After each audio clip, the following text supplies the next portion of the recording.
Good morning. So it's 1992. I'm in Inverness, and I got my first demonstration of virtual reality.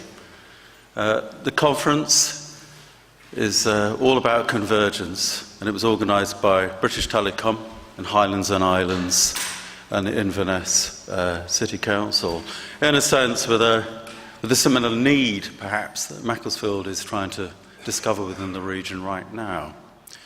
At that point, telecommunications industries and computing were really trying to see how they could kind of make things happen into the future. And of course, some years later, all of us are enjoying mobile computing.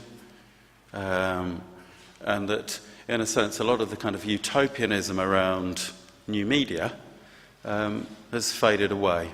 And I'd like to kind of ask a big question, but also want to just suggest a few ways that we might go forward and make things better. So, we are incredibly efficient as humans. We've got a number of natural skills that we employ on a day-to-day basis. And of course, a few people are writing notes or tweeting or doing Facebook, I don't know. But definitely I managed to come from the station here directly using Google Maps in a trusting fashion. So we become more efficient, more effective as we basically use prosthetics to enhance our human nature. And it also means that we can become more effective and productive in the workplace. To the point, of course, which I don't know sometimes whether I'm working or playing. And certainly in terms of the history of the 8-hour day, really things have become very ambiguous, especially across time and space. And that's something which really interests me very deeply, going back to the invention of the 8-hour day in 1856. Because until that point, people would just keep working and working and working. And I think that we have to, within the furore of all the possibilities and opportunities, we need to be thinking about why we're working, what for, and how we can maintain reflective space to think about the world and our relationship to it, especially in relationship to younger people and children. Because I've got teenage girls, and they live within their phone environment, and it's not that it's bad for them; it just is. So we've kind of accepted pretty much everything about technology being part of us. And of course, in terms of Macclesfield, which I've just been to Marks and Spencer's to buy some dry socks, and fairly strange mood in there because there is a rumour that Marks and Spencer's might close. A lot of people have probably worked there for a number of years as apprenticeships and trainees. And so it's a way of life as well. So in terms of Macclesfield, or within the northwest region, rediscovering its position in the world and providing some promise for its future employees and businesses and inward investors. What are the key questions that need to be asked now? Not the ones we already know, that's dead easy. You can copy, Silicon Valley, and you could give all of your income away to multinationals. You could copy Liverpool, which is celebrating its successful 10 years on since its capital of culture. But what have you got here amongst the people that live and work here, which is distinctive? And then in terms of the young people we haven't even met yet, what are they going to do which hasn't been thought of? What can they think of which no one else has thought of? And I think that is critical when we think about encouraging curiosity and experiment. And it doesn't matter what discipline you come from, whether it's engineering, science, maths, or art. But if you haven't got curiosity and you're not prepared to take a risk and experiment, you're not going to learn anything. all you're going to do is repeat history. So, just walking through very briefly in my nice dry socks, you can see on the ground floor that there are a range of artist, designer, engineer experiments. And clearly that in terms of the romantic vision of what engineering or art would have been 150, 200 years ago, we've now reached a point where we can think much more openly across the disciplines and across sectors. And this is also, of course, a moment when commerce and art try to get closer together. But I also, I went to art college, I'm a filmmaker by trade. I also know that really artists are given a particular kind of license to ask questions that no one else is allowed. And if we think about that in a political context, outside of Macclesfield or the northwest of England, maybe that's the Middle East or South Asia, Indonesia or somewhere else, clearly that art has still got this way of coming in a very left field way. And I always have to just kind of remind myself that that's dead important. This year in 2018, we will celebrate 10 years of the Capital of Culture. Liverpool and Liverpool City region have made a significant investment in arts and culture as a driver of tourism and economy. And within that year, FACT will do two projects I just want to very briefly point at. One is called The Future World of Work, which is open, and we are going to be having work-placed residencies, thinking broadly about what work means now. So that could be a care home for people who are suffering with Alzheimer's. It could be a self-directed residency on a delivery bike or an Uber driver. It might be Jaguar in Halewood or Unilever or BBC R&D. So thinking very broadly about what work means. And that's, of course, embracing domestic labour and also thinking about being a mum. So there will be a whole range of residencies that will get advertised for artists in the region.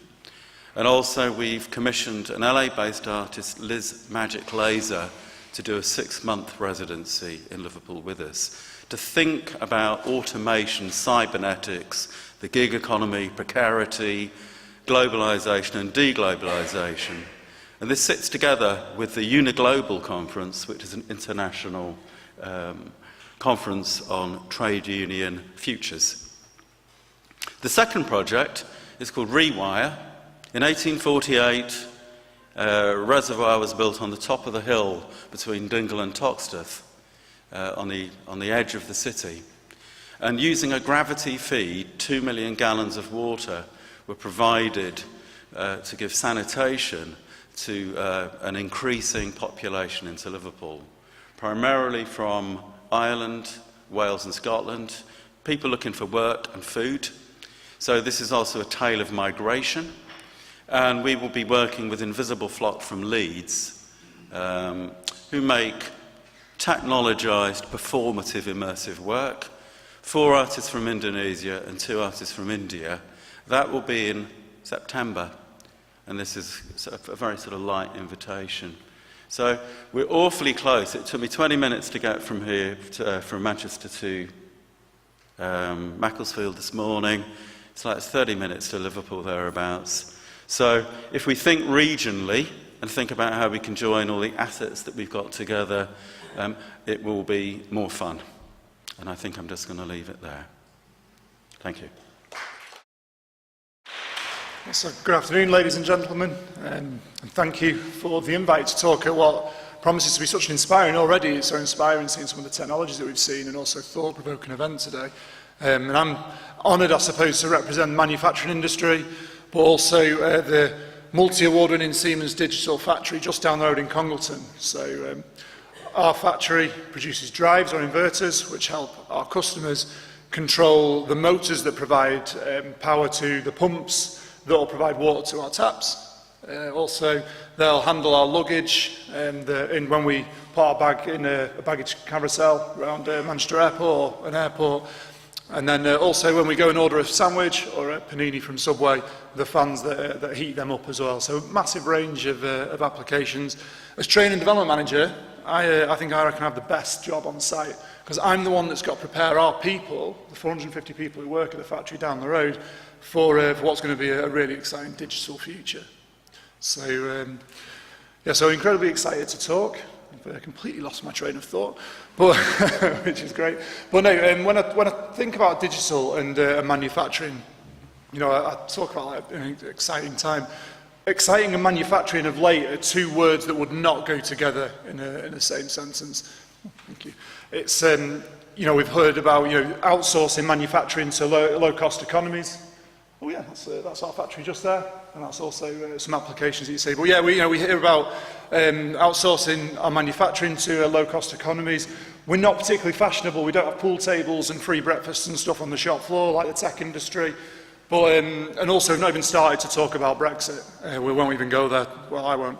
But yeah, there is a silver lining really, because I don't know if anyone's aware, but we're currently living through an industrial revolution, one of four. And what's really, really cool about industrial revolutions is that they are characterized by massive increases in the standard of living of what we, you know, of our environment. That's not just for us, that's also for future generations. So when I talk about manufacturing, I'm also thinking my kids are going to benefit from the work that we're doing when we talk about digital and this fourth revolution. So let's reflect a little bit. So looking back on the late 1700s, and obviously we see using water and steam power to kind of disrupt the cottage industry, but also make textiles available to a massive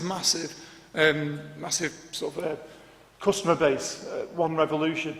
We then have Henry Ford doing the invent of the production line, again making that automotive industry available to a whole new set of customers. That's productivity. That's improving our standard of living.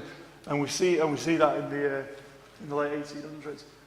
Third revolution, driven by computers, PLCs, or programmable logical controllers, making our machinery far more intelligent, doing far more intricate tasks.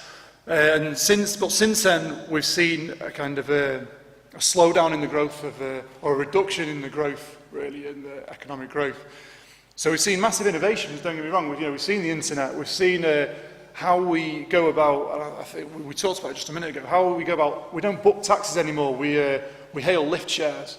We don't go to, we talked about Marks and Spencer's, we don't go to HMV or order books from Waterstones, we download them, we just stream music. So we've seen massive innovations, but those innovations as of yet haven't really revolutionised how we live. We're still seeing that reduction in growth or an economic growth. So what we're expecting to see in the very near future, and it's for those who are kind of going to embrace it, is this combination of these digital skills and this tech industry to come together and really disrupt how manufacturers can produce. And it's this digitalisation that Siemens is calling it that we're really excited by, because that's going to sort of access an increase in 30%, we reckon 30% productivity improvement. When we improve productivity, we improve economic growth. We improve economic growth, we see increase in employment. When we see increase in employment, we see better standard of living for our people and for our kids as well. So what are we doing? I saw over there we had virtual reality. I'm going to kick off with the first one.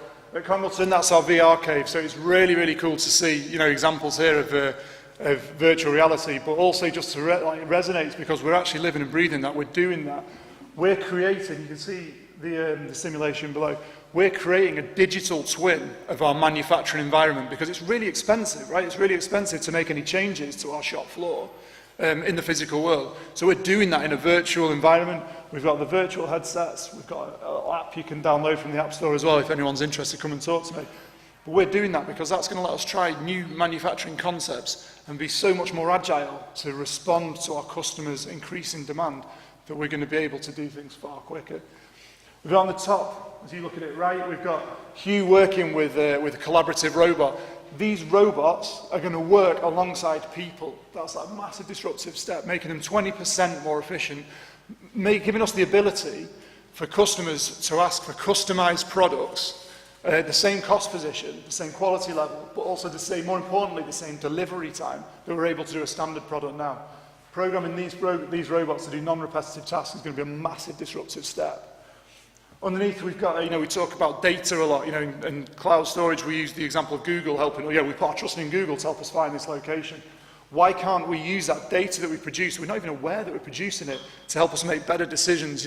Why can't we look at what the weather is in China and simulate our products working in an airport in China, marry all that data up again to make us far more productive, reduce downtime from our machines, align our supply chain to allow us to be far more agile. It's those innovations that are really going to help cement our future as a manufacturing site. It's going to, not only that, it's going to lead to this revolution, it's going to increase all of our standard of living.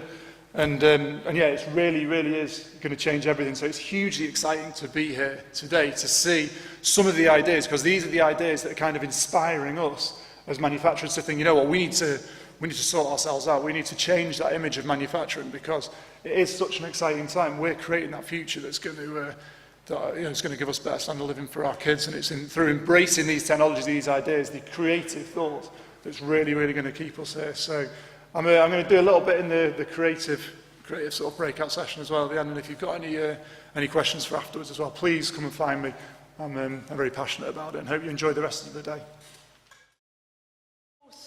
We have to leave it to the queer black lesbian to challenge us thinking about 4 industrial revolutions. That's okay, I can do that. As long as you're with me, like you're with me, right? And I'd love to have a conversation about it, because obviously the first industrial revolution did some bad things all over the globe that impacted here in Macclesfield, in Manchester, in other parts of the globe, and we're all connected to that. And I do love Siemens because they actually sponsored the Recycled Robot Orchestra, which was a project of mine that got young people involved in being creative and recycling. And on the day that Brexit happened, these kids were going to Siemens to do their rehearsal, and everyone was a little bit depressed and down. But there were these kids, local talent, who'd been involved in this incredible project to get an orchestra playing together. But that project was inspired by a project that I'd seen in the Southern Hemisphere, where kids were going to recycled rubbish dumps, crap that we send over there from here, and they were making musical instruments and playing and making music together. So I'm all about creativity, collaborative learning and stuff like that. But to kind of answer this idea and thinking about industrial revolutions and who they leave out, I kind of would start with a quote from Stuart Hall, the cultural theorist, who kind of talked about this and called out and critiqued Margaret Thatcher. But he also thought more broadly and has kind of affected many different fields. So one of his quotes that's inspiring me at the moment is, "Culture comes into play at precisely the point where biological individuals become subjects. And that what lies between the two is not automatically constituted natural process of socialization, but much more complex processes of formation." Now, I don't claim to understand it yet, but I'm thinking with this quote at the moment, and we can chat about it.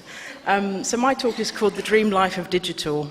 When I first started at the University of Salford, I realized the horror of academia, which is that you have to write book chapters and articles and stuff like that to get your credits, and that's how you kind of survive in the world. Your productivity is down to that writing. But I'm a filmmaker, and I'm in an environment and life sciences department. My background's in neuroscience, but my first love was taking photographs, writing stories, and making films.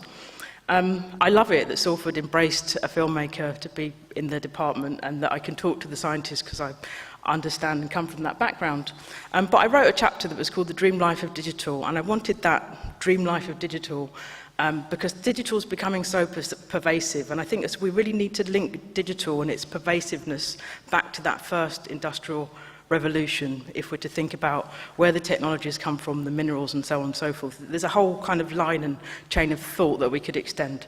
So my idea around the kind of dream life of digital and writing this chapter was to try and credit and get behind the idea of what we do as individuals and as communities and people that work together, and the value and the power of the arts in connecting people and talking about ideas and sharing things and creating a platform to make change happen is so pivotal, especially now.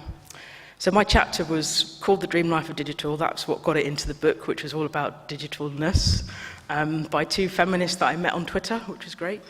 They cut out all the stuff I wrote about Victoria Woolf and a woman needing a room of one's own, but hey, we can have that conversation. There's loads of stuff in there about James Baldwin and the fire next time, and the letter that he wrote to his nephew about how to live with racism. But I think it's really important to apply this kind of thinking to the fears that we have now around technology and how it's kind of taking over our world and what that means for the most vulnerable. This is so great that an artist is calling me as I'm stood here. Maya's work is fantastic. I'll call her back later. And what's amazing is technology says, sorry, I can't talk right now. She's got that message, and that's so rude, but never mind. I'll talk to her later. Anyway. So moving swiftly on, so you get my drift. I'm all about social justice and environmental justice. Caroline Ward is a visual artist. She's studying at Royal College of Art. She's also my partner.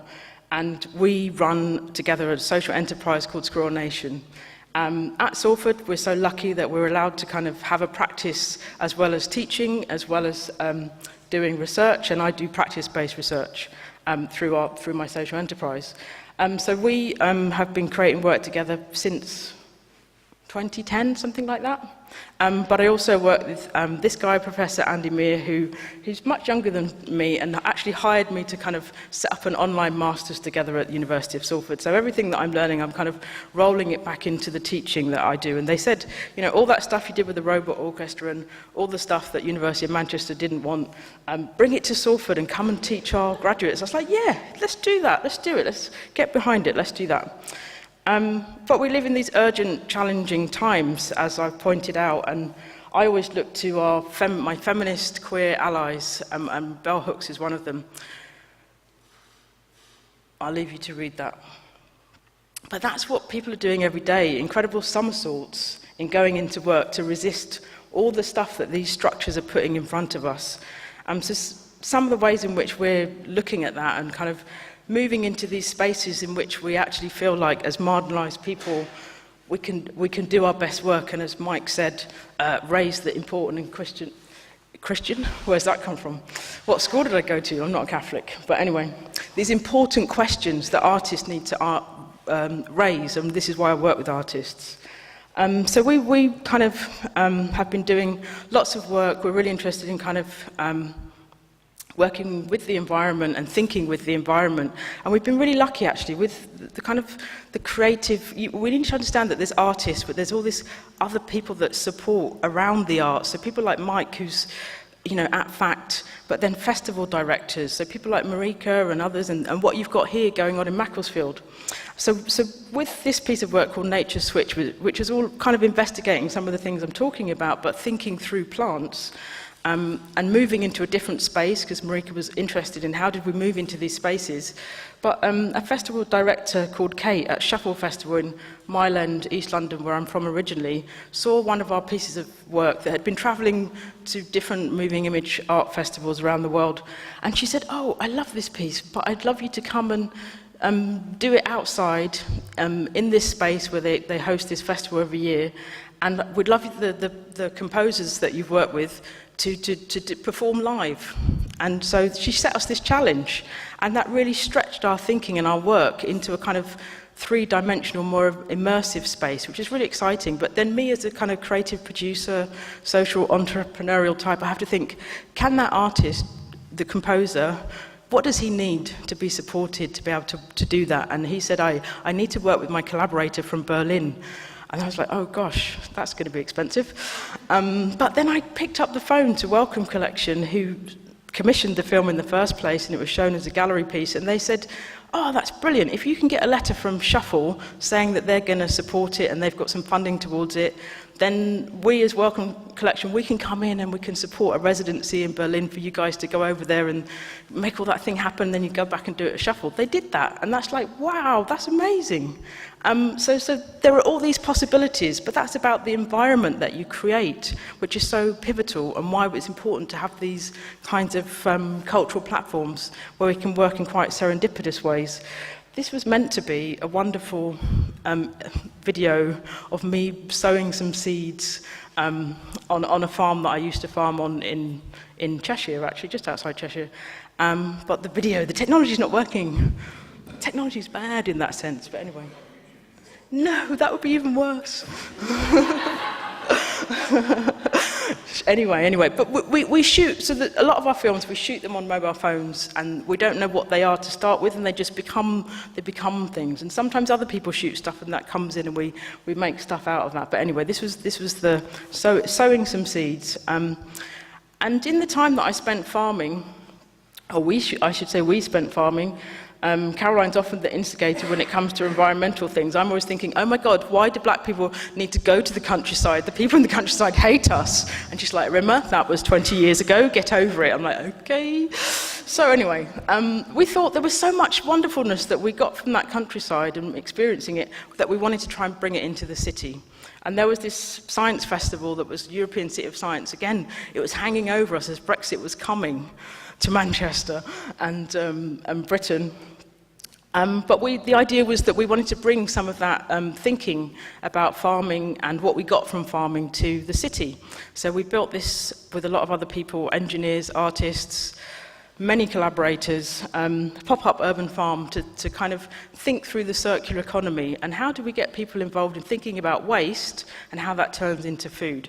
And actually the really brilliant concept that Caroline came up with was thinking about growing mushrooms on coffee grounds, waste coffee grounds. So we kind of built that local economy right there in St Anne's Square in Manchester, and got local people involved. But the bit we were really interested in was the kind of the science behind mushrooms and how mushrooms are, and the ways in which they modify our environments. And so I won't go into details, but we can talk about it later. The exchange of air is really critical and crucial to the way in which mushrooms modify their environments that enables them to go on to fruit.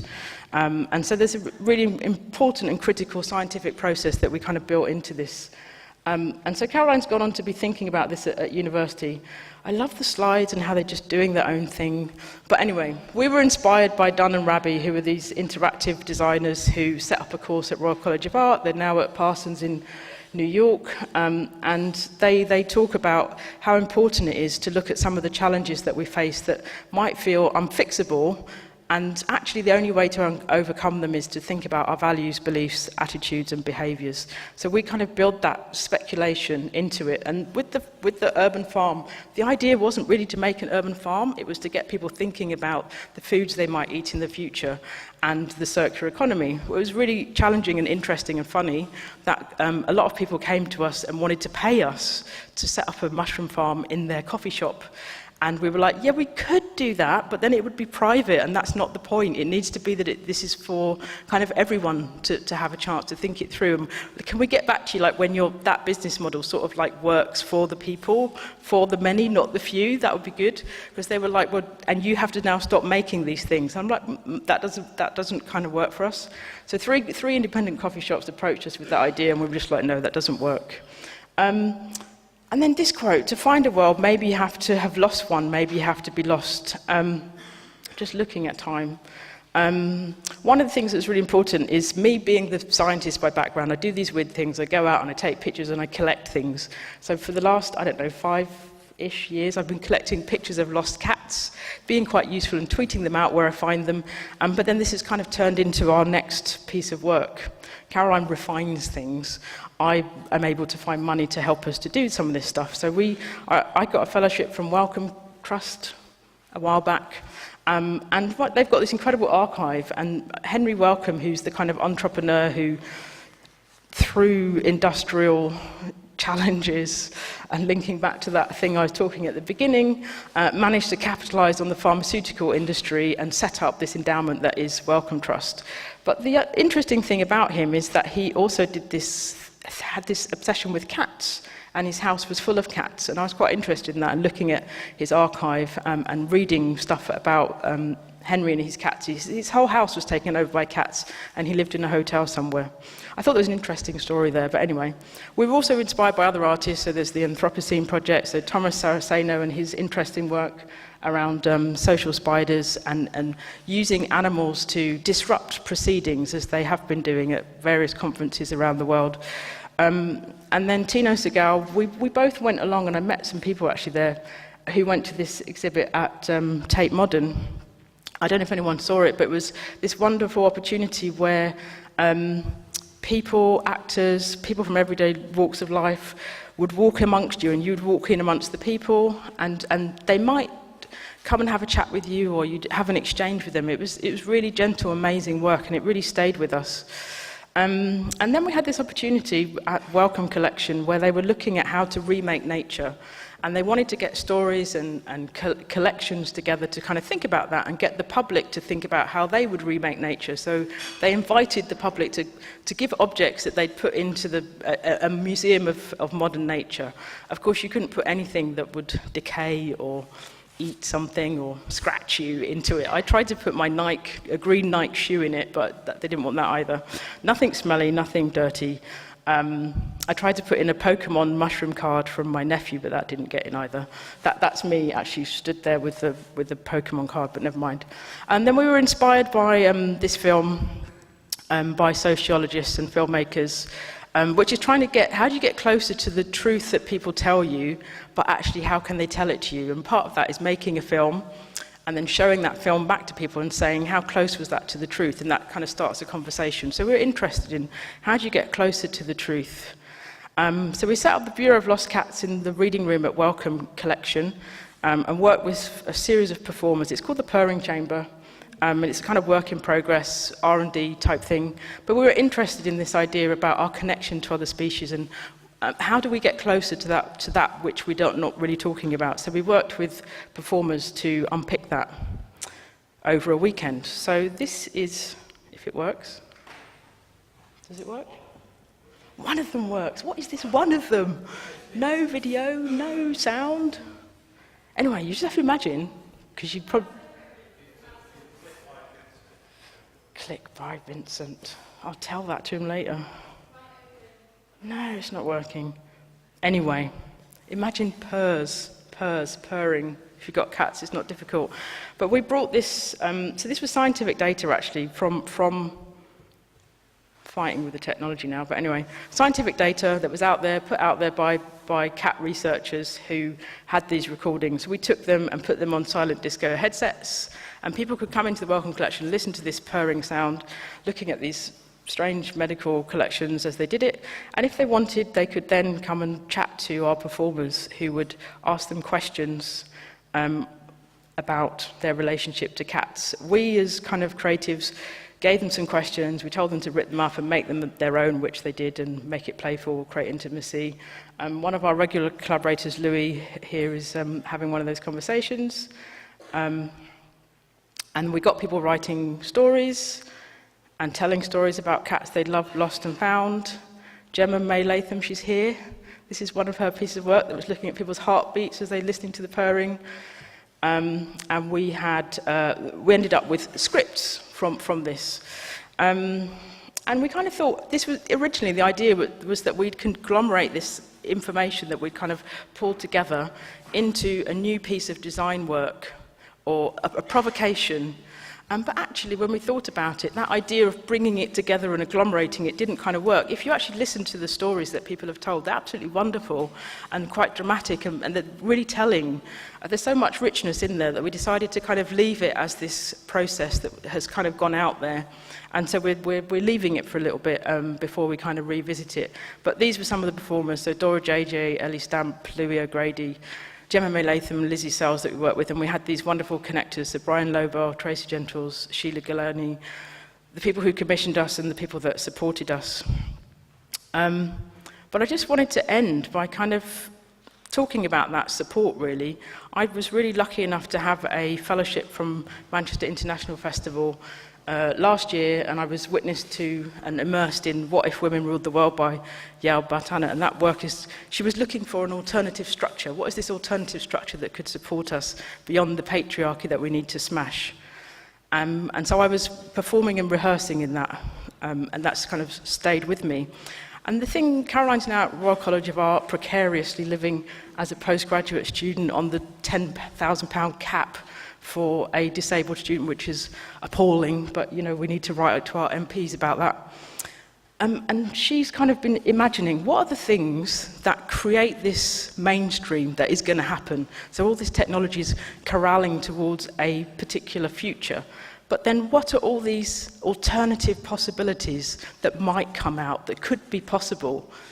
Maybe if women ruled the world, maybe if disabled people ruled the world.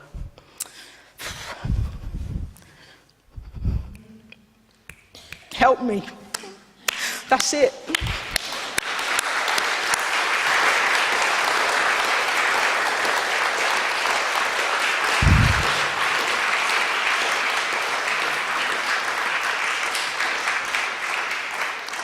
I'm going to leave you with a poem, and I know I've taken up time, but I think it's really important.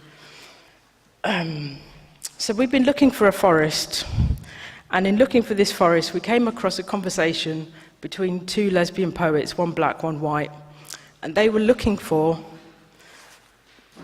kind of commonalities and differences that would hold them together in these challenging times, like a while back. And this poetry is enriching me right now.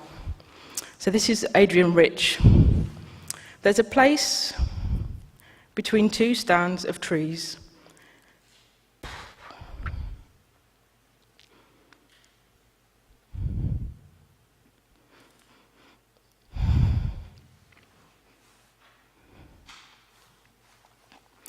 Where the grass grows uphill and the old revolutionary road breaks off into shadows, near a meeting house abandoned by the persecuted who disappeared into those shadows. I've walked there picking mushrooms at the edge of dread. But don't be fooled. This isn't a Russian poem. This is not somewhere else, but here. Our country moving closer to its own truth and dread, its own ways of making people disappear. I won't tell you where the place is. The dark mesh of the woods, meeting the unmarked strip of light, ghost-ridden crossroads, leaf mold paradise. I know already who wants to buy it, sell it, and make it disappear. And I don't want to tell you where it is, so why do I tell you anything? Because you still listen, because in times like these, to have you listen at all, it's necessary to talk about trees. Thank you. I'm Catherine, and I founded a company called Limina Immersive. I also produced two of the BBC's first VR experiences, which I'll talk a little bit about. But actually, really, this talk is about this huge challenge that we have at the beginning of the immersive media industry. There's a lot of work that's been done in the past, but we're at this point where it could, and it may well, reach the mainstream this time. And so I want to talk about what needs to be done in order for that to happen. And there's many ways that this could happen.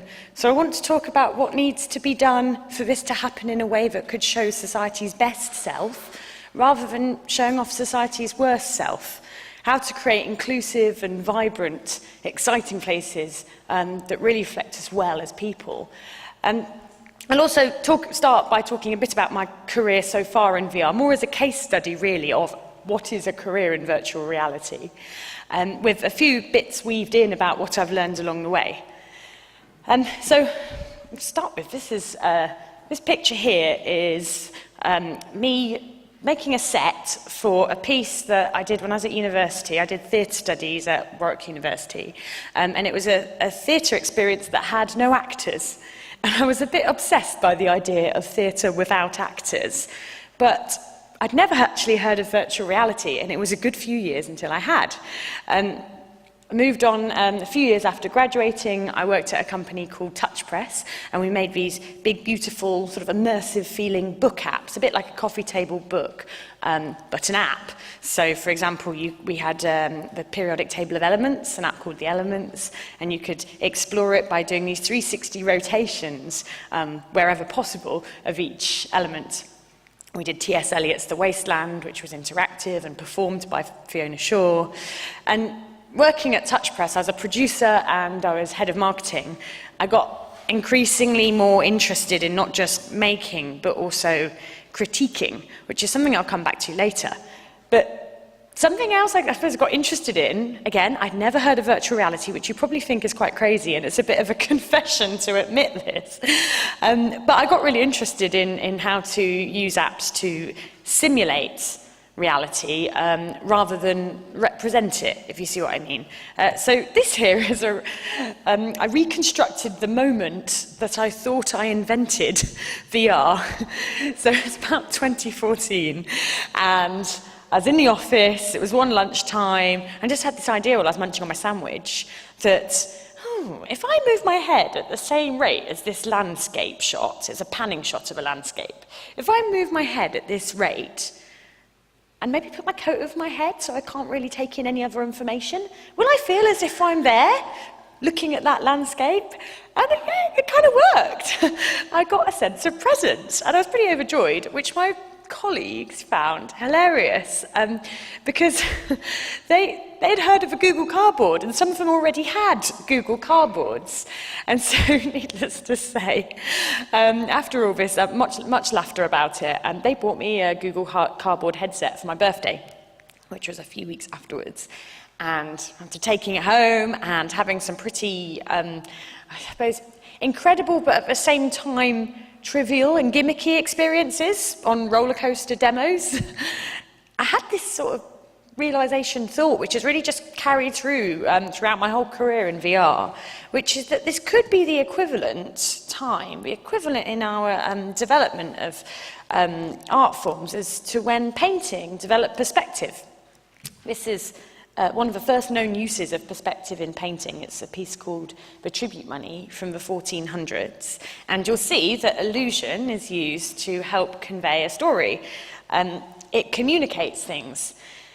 And it feels really like we're moving along this continuum as creators, as artists, as humanity progresses, where we're getting better and better at simulation.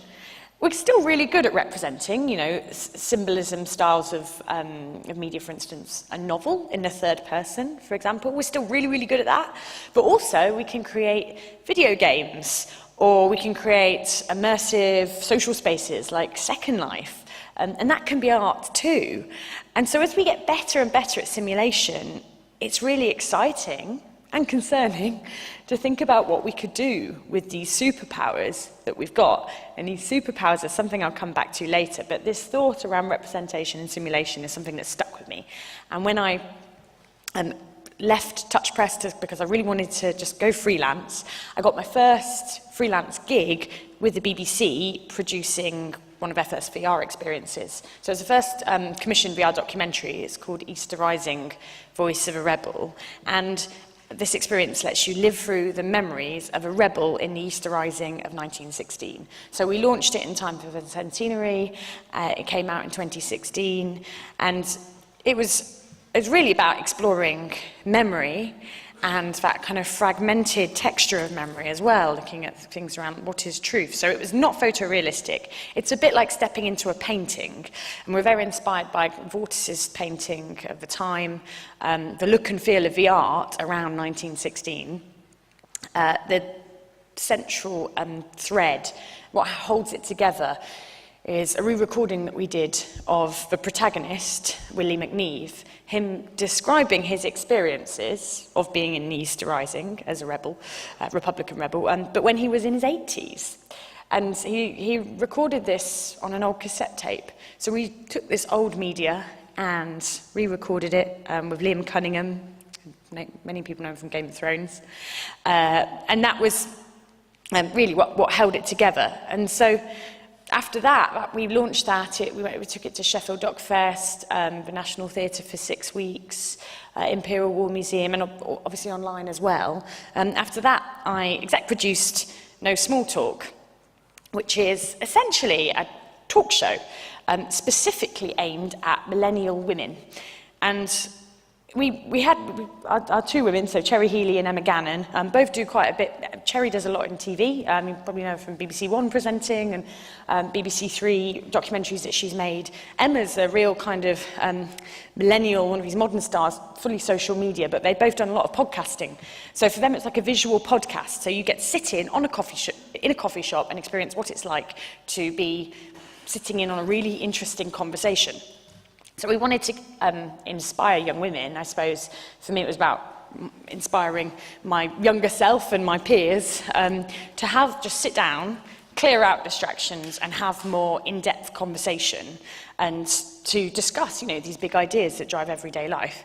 So these two pieces, East Rising Voice of a Rebel and No Small Talk, I really, really loved making them, but although the pieces, the end result, we're very, very proud of as teams, but what frustrated me personally about it was how hard it was to get it to the audience that I'd initially intended it to get to.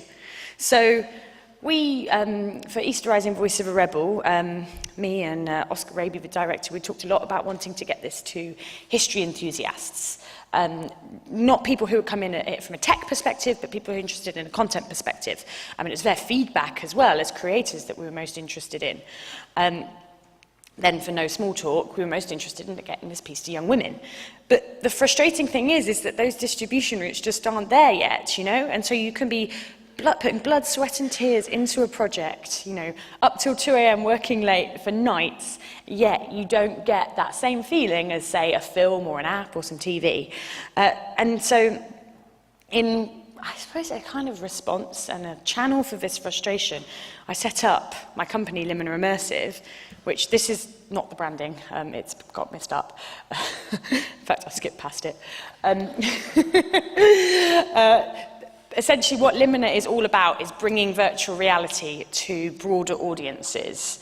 So rather than just accepting that VR is going to be predominantly for home entertainment, mainly games, maybe sort of chat and social experiences, and ruled by Silicon Valley, like social media is at the moment, instead we want to explore other ways that it could happen, and also achieve much broader audiences, much more diverse audiences. So we work with arts venues to put on virtual reality in a pop-up VR theatre. Hopefully some of these pop-up VR theatres will become permanent as well as time goes by. And we work with VR creators in getting their work to the audiences. And recently we've also looked at then getting revenue back as well and doing profit shares. So we're interested in creating essentially the beginnings of a whole ecosystem, which is no mean feat. So now, talked a bit about my career, and I'll come back to some of these threads that I brought up in this part, which is where I want to talk about the audience and where we're at right now, and then what we need to do in order to get virtual reality to the mainstream. So this is a breakdown of the UK population right now and where we're at in terms of people who've tried virtual reality. So 16% of people have used VR. You can put your hand up if you're one of them. Wow, yeah, that's a lot. And 45% of people haven't but want to use it.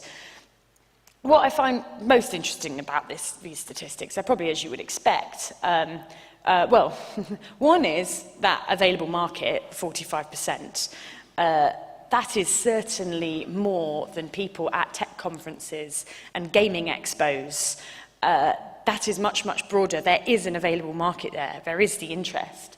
But also, when you start to break it down, we did get gender breakdown. Unfortunately, we didn't get other breakdowns for disability and ethnicity in this study. But we got that 13% of women have tried virtual reality versus 20% of men. And that's quite a gender gap. And it's a gender gap that I find very frustrating, just because there's lots of reasons for it. For example, virtual reality's existing content base, a lot of it's gaming, because it uses the same software to make it, a lot of the time, games engines. And there's a sort of established pocket of time that you would do VR, which is similar to the gaming experience. And most gaming, video gaming audiences are men. There are reasons like that, and there's reasons like men are more likely to buy new gadgets. They're probably more likely, if you stand outside the Apple store on the day that the new iPhone's launched, I would predict it's more likely that that queue has more men in it than women. There's all these things, reasons, but that does not make it something that we should sit back and just say, okay, you know, there are going to be these this exclusivity around this new emerging technology. So this is something that gets me up in the morning, and something that with Limina I'm really proud of, that in these pop-up VR theatres that we have a majority female audience. So as a place to start, 59% female audience we've got so far. We think we could actually change something, at least in the UK anyway. And to think about where we are in terms of the technology adoption cycle, you've probably seen familiar with this quite popular, well-used diagram of the adoption curve. So you get the innovators who either made it or they're friends with the people who made this emerging technology, when you get the early adopters, whereas part of their identity is to have this new tech. And then new emerging technologies need to get to the early majority. But there is this well-known chasm, this difficulty in crossing the line from early adopters to the early majority. And it doesn't always work. A lot of technologies just never cross it, or they cross it, or they try to cross it, and then they retreat and they have to come back a decade or so later and have another go. Think of the Google Glass, for example. Didn't manage to cross that chasm from early adopters to the early majority. It is going back, sort of retreated, and has now come out as an enterprise software. But this is not something, this curve is not something that is inevitable. And there's healthy ways of emerging technologies crossing that chasm, and there's ways that I would say are unhealthy as well. So because technology, as it's been in the news a lot lately, it is full of biases. And so the way that things cross from early adopters to early majority, they often get imbued with those biases of the innovators and of the early adopters. What's great, though, is that we're becoming increasingly more aware of this as a culture, as a society. You think of all the recent conversation that's gone on lately around Facebook and Google and YouTube, and the impact they have probably had in elections, for example. There's been a lot of discussion about this lately. It's rare that it's not covered, for instance, on the Today programme. So we're in a good place thinking about optimism. So now I just want to look at what is needed. I suppose the jobs that need to be done in order to take virtual reality from being just a cool new medium into an entire industry. And you could expand this to think about the immersive sector as a whole. Because my experience is mainly in VR, I'll focus on VR. So one thing we need, this is kind of, you know, it's quite basic, but it's spaces, space to do it in. So that could be at home, audiences doing it at home. They could have maybe a place set up in the study, for example. Maybe a bit like when the internet first came, you'd have your computer set up in the study, or in a location, in a public space. For example, maybe it's a library, maybe that's the norm. Maybe theatre spaces, maybe it's something that you have in art galleries, and maybe something like this here. We need a neutral. And you think about the early days of cinema, it took quite a long time for there to be a default. What is a cinema? Like, why are seats organised in that way? Why is the space a certain dimensions? What are the rituals that happen when you go into that space? We're needing to develop this right now, really, for virtual reality. And if in location is part of the way forward, then we need to think about these spaces and how they can be most inclusive. So something that we found at Limina is that when audiences come into our pop-up VR theatres, they're private spaces in that they're not sort of, we would never do something in like an open lobby, for example, or the corner of a bar. They're private, and people afterwards say, or even before, thank God that was not something where other people could see me. Because one of the things that was concerning me about the idea of doing with VR is the idea of having my senses, my sense of sight, my sense of sound, completely covered, being vulnerable, and people being able to see me. And interestingly, the people who don't say that often tend to be young men. Most other people, we found that when you get to talking, that is a concern. So being self-conscious is one thing. Thinking about spaces being private, that's something we found.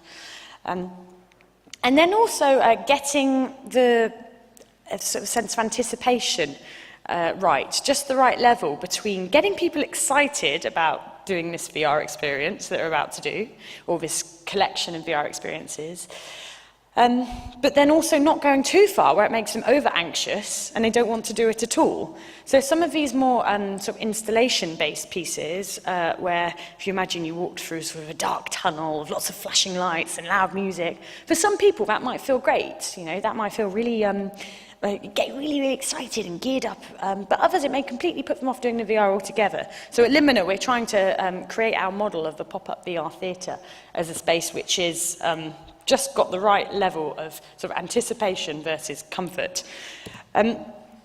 Audiences need a motivation as well, and although that sounds obvious, it's, when you start looking into it, there's a lot of reasons why people wouldn't want to do virtual reality, because you have to make yourself very vulnerable, as I mentioned before, in order to do it. You have to let go of your senses, or two very key senses, in the real physical world that you're in order to go to that virtual world. So the motivation it's really, really important, it needs to be very strong. So maybe that motivation is about spending time with friends and family, like a leisure experience that you do, akin to going out to the cinema or going to the theatre. Maybe it's about learning. Maybe it's about escape. Maybe it's about getting home and just wanting to escape from the world. And you know, you've got home from work, you're exhausted, and you just want to be somewhere else. Maybe it's about relaxation.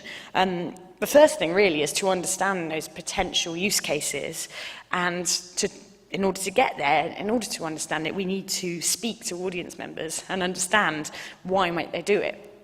And something that we found so far around motivation at Limina is that audiences, they have a slot of time already and a motivation which is about wanting to do something in the evenings with friends or family, social time, and then having something to talk about after they've done it.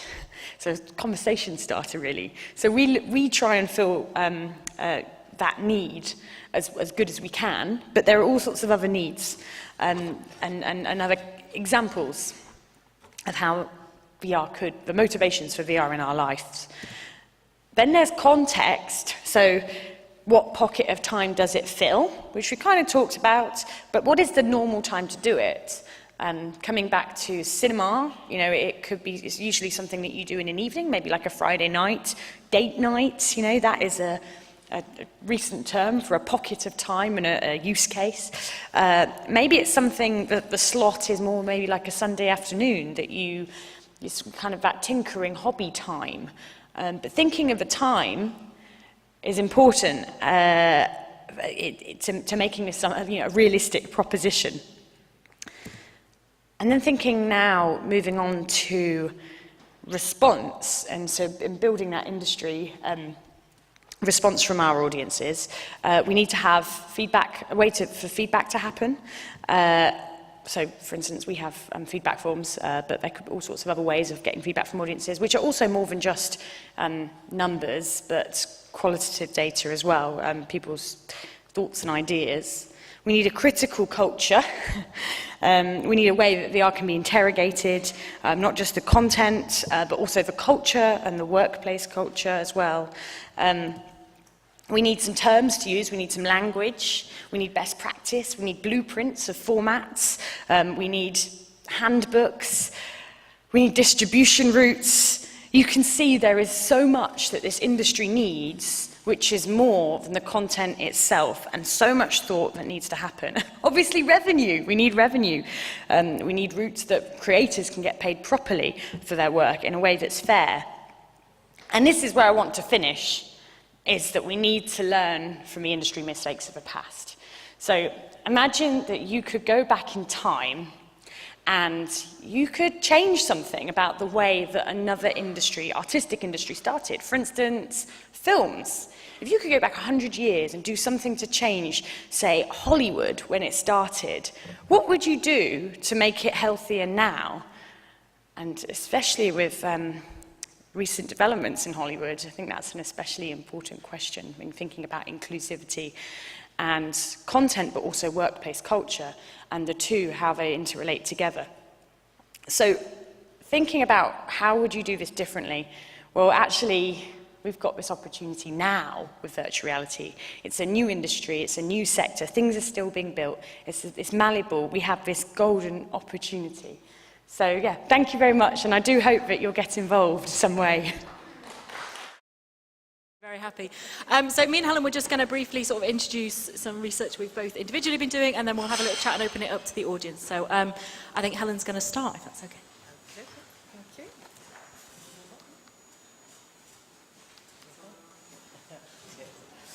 Thank you. Okay, I've come here today to talk about skills and skills within the creative and digital sector.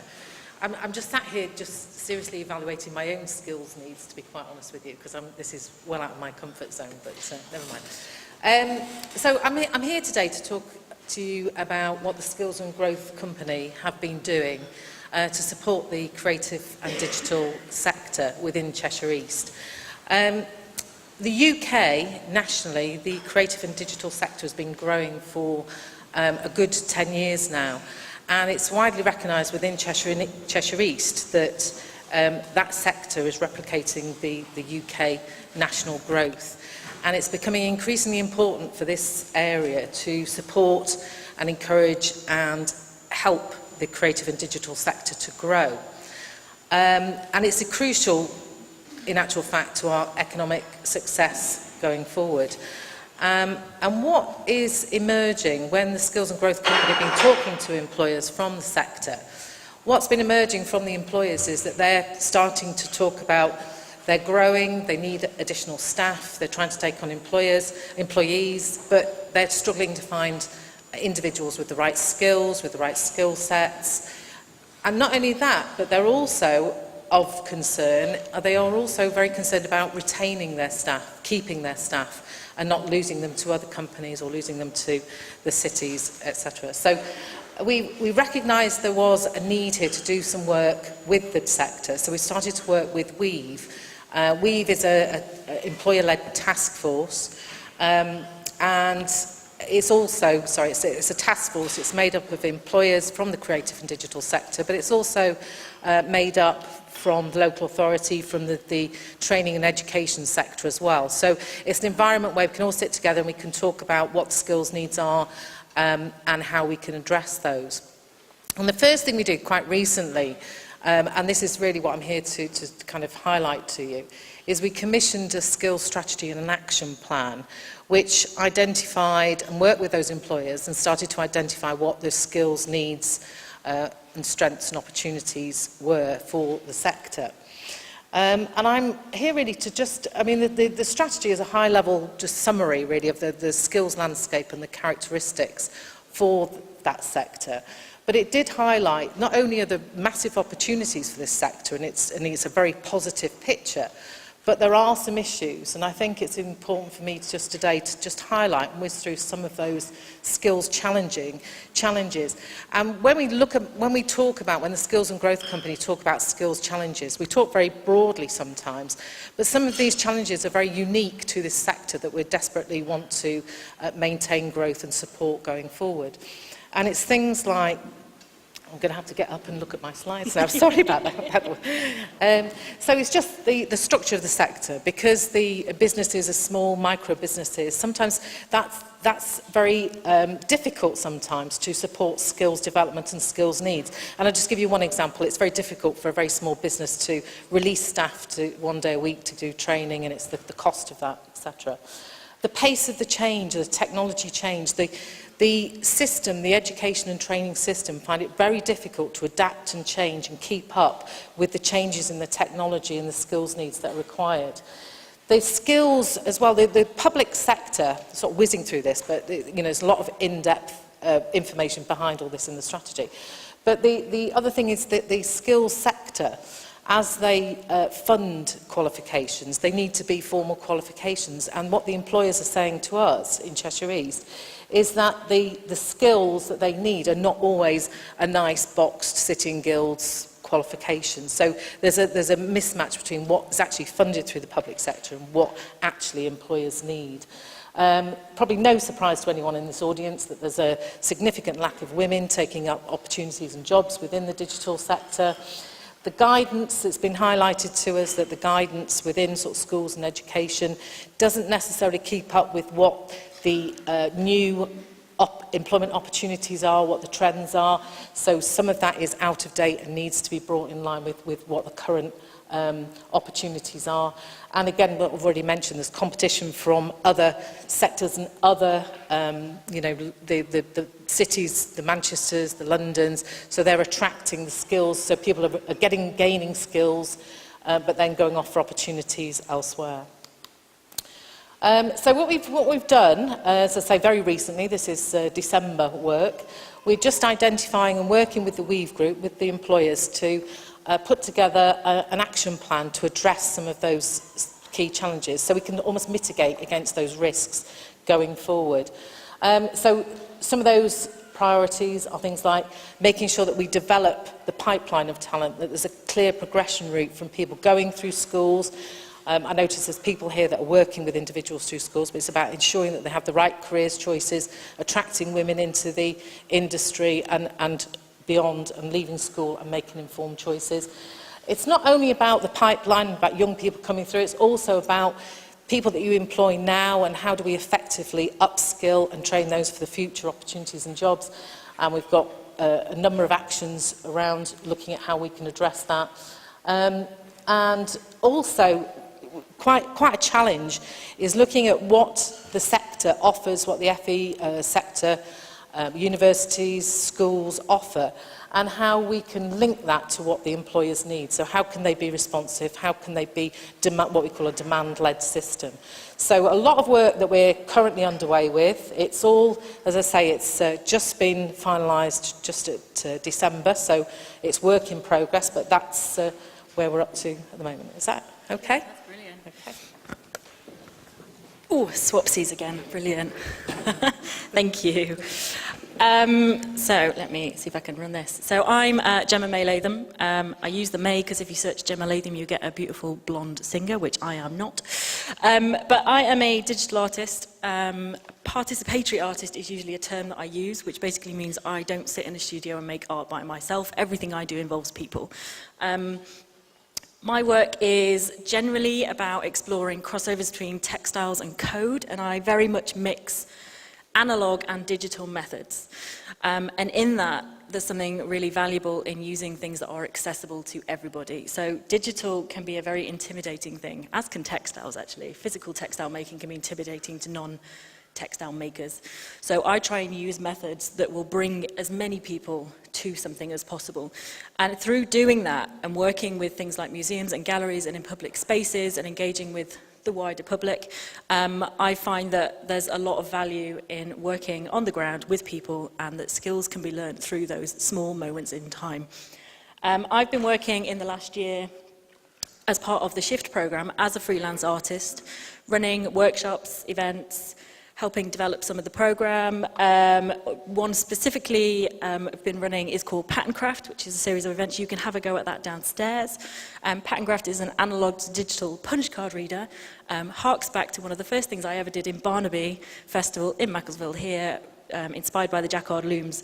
But again, it's linking digital, physical making activities and making it accessible for a wide range of people. We've been running these activities in libraries, in community spaces, public events across Cheshire East. I am from Cheshire East originally, so it's something very important to me, and it's quite exciting as an artist to finally be able to work in the area that you grew up in, whereas normally as artists have to go wider afield. And one other programme we've been running is using Minecraft, so as well as digital tools, I use games to engage children, but you do find the parents get involved in that too. Something really, really valuable through the work that I do is the intergenerational aspect. And in terms of upskilling, which is something I'd love to dig into deeper with Helen, is the kind of the learning opportunities that sit outside of educational institutes. And these pictures here are from one event and show a great snapshot of basically everybody getting involved. Grandparents, parents, kids, families, all learning together. And by using accessible materials and methods, you won't, exclude anyone. And I think that's really, really important. I'm also a PhD candidate as part of a cohort of 12 PhDs. It's quite an unusual PhD program across the Northwest with 12 people across 5 universities, all working with the industry, and we are challenged with responding to the government's industrial strategy that a few people have mentioned this afternoon. It's quite a dry document as an artist, I have to be honest. But we've been working to currently working on a report, analysing some of the challenges across the Northwest and how creativity can help drive growth. Some key findings in terms of skills within that document are that in the Northwest we have an ageing, skilled workforce. There's a massive ageing population. I'm sure we're all very aware of that. All those people are still working and want to keep working, and they should. So when we talk about upskilling people, we shouldn't just be talking about children. We need to keep everybody involved in those digital and creative sectors. Thinking about skills for the future, let's not just talk about the STEM agenda, which government is very big on. Totally agree, it's really important, and especially if you look at the makeup of industries across the Northwest with automation, pharmaceuticals. We obviously need all those skills, but creativity should be core to all of those skills. And yeah, creativity is key to growth. So I think there has been plenty of evidence. I did have like a whole pile of stats to read you, but I don't want to bore you. I think it's really valuable as a creative myself and as a room full of people I think do acknowledge creativity as being important to growth. I think it's something that needs to be recognised institutionally and on a broader scale. And from that report that we've been working on as a group, we have some key recommendations in terms of skills. And those are that a cross-sector approach is vital. So yes, creativity is important in the creative and digital sector. We need to teach people coding, we need to teach them program, but we need to teach across the whole of the sectors. Creativity is just as important as Dave talked about in terms of SEMAs this morning. It's across the sectors. We shouldn't be putting anything in pigeonholes. Also, yeah, the wider economy, opportunities for intergenerational learning will be key. So as I've just said, through my practice as an artist, I see that bringing in lots of people and sort of moving outside of educational institutions, I think will be really valuable, especially in terms of that ageing workforce that we have, and upskilling outside of educational institutions. So how are we doing for time? 5 minutes, brilliant. So that means we have a little bit of time to dig in some questions, which I think would be really valuable at this point. I was going to ask you, Helen, what do you think of the term pipeline? I've recently discovered I have a dislike for it. Yeah. And I think it's because it feels like we're going to put people in one end and they're just going to shoot out the other end. And there's no chance to veer off or change in between. I think, especially in relation to some of the discussions this morning about the future of work and how it's going to be totally different, especially the kids that are coming through at the moment. Just what are your thoughts on that? Yeah, I don't like it either, to be honest. Although I use it, unfortunately, and it is in the strategy. And it is a description that's kind of recognised within the sector as sort of bringing people from, a young age right through to like you say, an older generation. And making sure, I think that the term, like you say, probably not very attractive to probably women either. I don't know why, but it sort of feels a bit drain-like, doesn't it? It's a pipeline. But it is, as I say, it's a term that's trying to describe the journey from a very young age all the way through, and making sure. And the thing that comes across in the strategy is it talks about young children being very, very keen at digital skills. So everybody's quite surprised that they're not taking up digital at an older age group, and they sort of get to about 13, 14, digital math, but then they don't make those significant choices when they're making very important choices of what to choose as they go through the education system. And there's a real lack of understanding of why. And this is just one aspect of the strategy, but we're talking about how can the sector make it more appealing. And perhaps it is language, and it is about using less of pipeline and more of something perhaps that attracts young people. But that is one of the things that that is a challenge for us that we're trying to address. But just on the on the other things that you were talking about, because there is a term that's coming through now, you've probably, I'm sure you have heard of it, but, you know, I completely agree with what you're saying about integrating the arts into the sort of other occupations, other science in the STEM sector.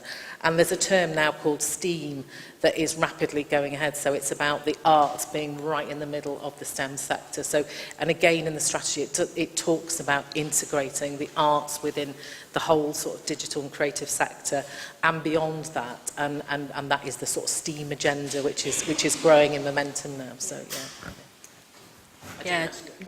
STEAM is a tricky one for me. As an artist, I'm obviously meant to go, yes, we need the arts in STEAM, but having worked with some primary school teachers, I think it risks an approach where they go, let's stick some art in, and rather than it being integrated. I think the arts in itself, the arts as a wider subject area, obviously has an important place, but creativity should be a more fused approach. Just in my personal opinion, it can be a slightly unhelpful term, as much as I don't want the arts to be lost.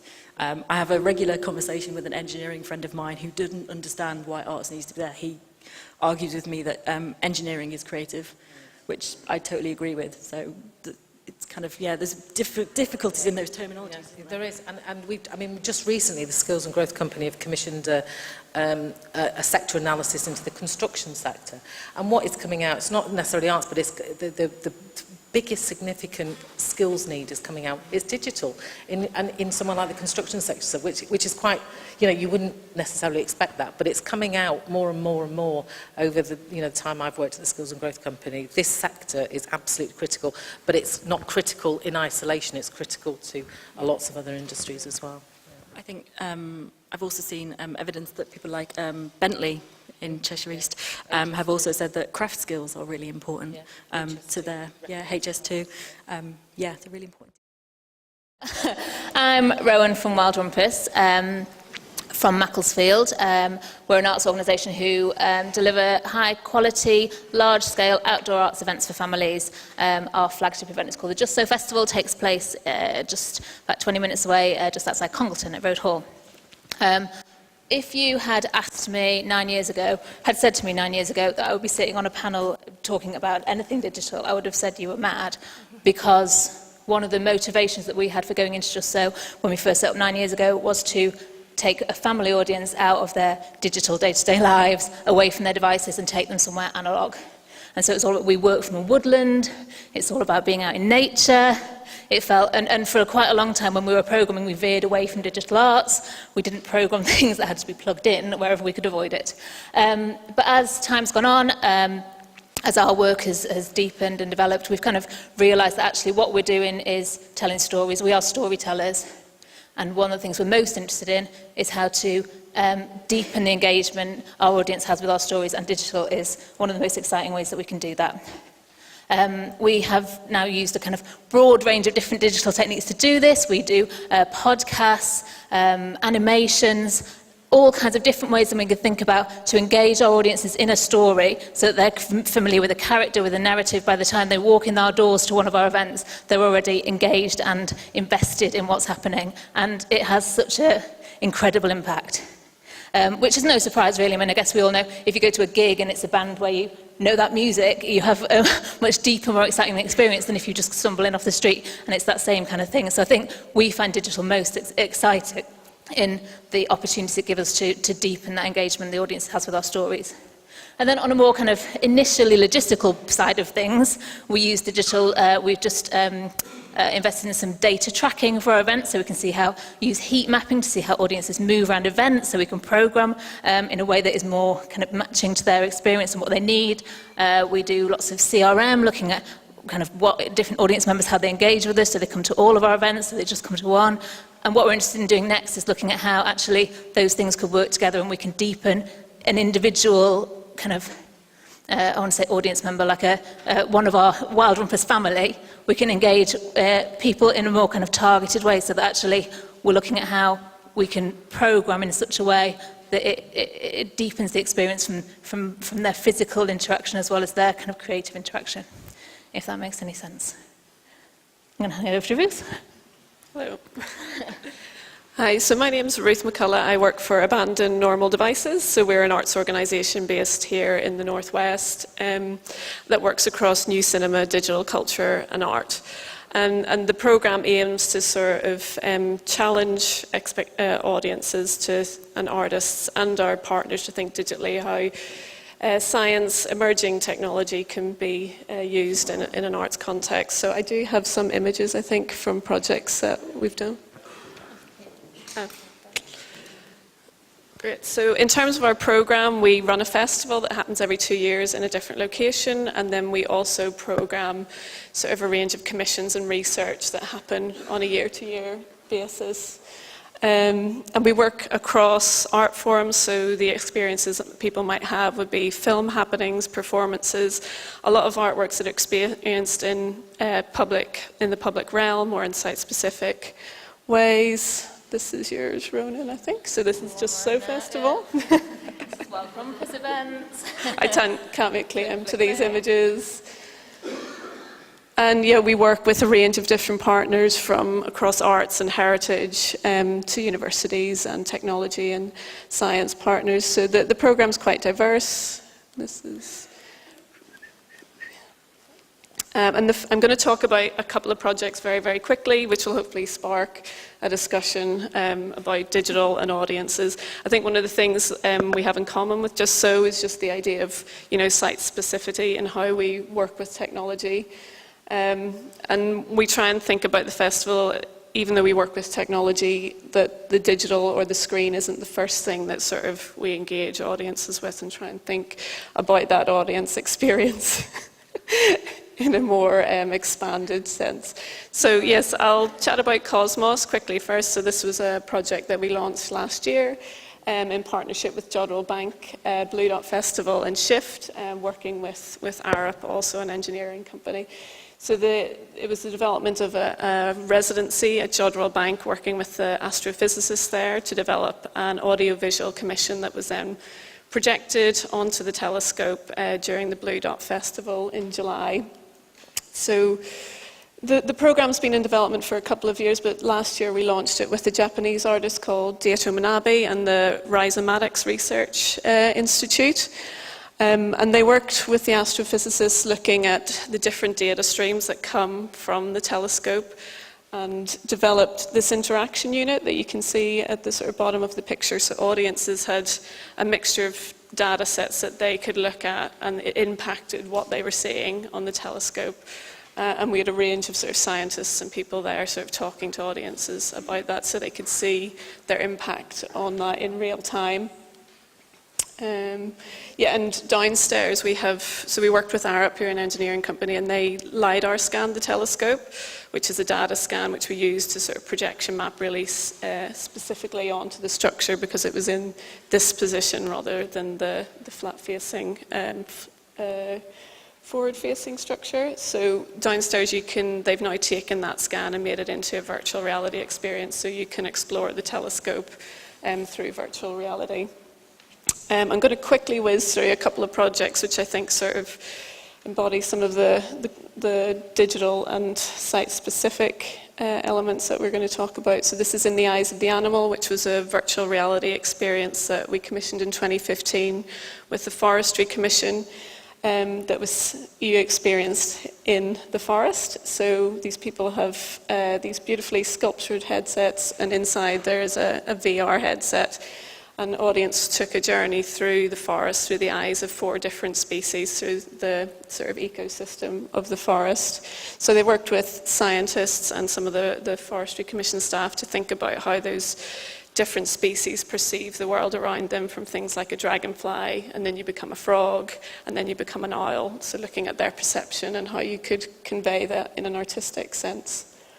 So this is some of the visuals from When You're a Midgie in it. Am I doing for time? I don't want to take up too much. And this is another virtual reality work that we commissioned last year. The festival took place in the Peak District in Castleton, where there's lots of underground and cavern spaces. So there was work underground in those spaces, but we also had things in the landscape. And this virtual reality work, which was a journey through the underground, And participants put on these costumes, and it was a group experience, so you could see other people within the virtual reality world. It was very playful and performative. You basically ate your way through the layers of the earth. So there was a mouthpiece that worked with the virtual reality headset that sort of triggered different parts of the game, and you could play with the other people within that. So these are some of the visuals from the middle of it. I think I don't want to run over time-wise, so will I hand over to you? I've only got one slide. Okay. Afternoon, everybody. I've only got one slide with one photograph, so it'll be quite quick. So I approach this from a slightly different angle. I'm the managing director of an agency called Sigma. We're a stone's throw away in Macclesfield, so I am a Macclesfield employer. We are a user experience focused digital agency, and by that I mean we design and build things at the more traditional end of digital. So a lot of the wonderful, exciting things you've seen today, we don't do that. We design systems, so websites, apps, portals, online information systems, the kind of things that we use every day in our work and our play.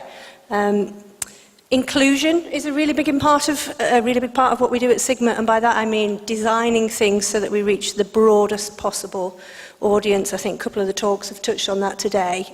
We know that in the UK there are more than 13 million disabled people, 7% children, I think it's about 18% working age adults, and there are 3 million disabled people in employment in the UK. So when we're talking about designing things, we do it in a way to try and reach the broadest possible audience and make it an inclusive experience. Thinking about how people might be impaired or disabled by their environment or their workplace or society, sadly. So we look at impairments including sensory, so whether sight or hearing impairments, or physical, cognitive. It might be a temporary short-term condition, or it might be a long-term, lifelong situation that somebody's in. And we take all of that into consideration when we design things. Beyond that, there's also digital confidence. We talked a little bit before about digital being here and it's great and we can use it, and isn't there all this wonderful innovation? Well, sadly, 1 in 5 in the UK are lacking in the basic digital skills they need to take part in some of the things that we possibly or probably all use daily. So again, we think about different contexts and different behaviour with digital interfaces and different ways people will interact. I'm really interested, therefore, in how we take some of this more exploratory work, the wonderful projects that are looking at how people engage beyond screens, how people can immerse themselves into situations that physically they'll never be in. I'm really interested in how we can learn from that and take it into traditional system design. Because quite often art's over here and very shiny and funded for individual projects, but it might not scale, or it might not be something that we can take into mainstream. I think Catherine talked about that beautifully just before we broke. How can we take the wonderful innovation that we have and make it reach a much broader group of people? So my angle, I guess, is slightly different. I only have a couple of things to show from our work in that space. One is our own use of VR, where I think it's already on the screen. We have developed a VR headset tool that allows people to just understand what sight loss is like. So it's not a particularly immersive experience. I wouldn't say that it teaches real understanding. You can't pop that on for 5 minutes and really understand what it means to suffer a visual impairment. But for designers and developers working in system design, it gives them a feel for, there's an audience here I haven't thought about.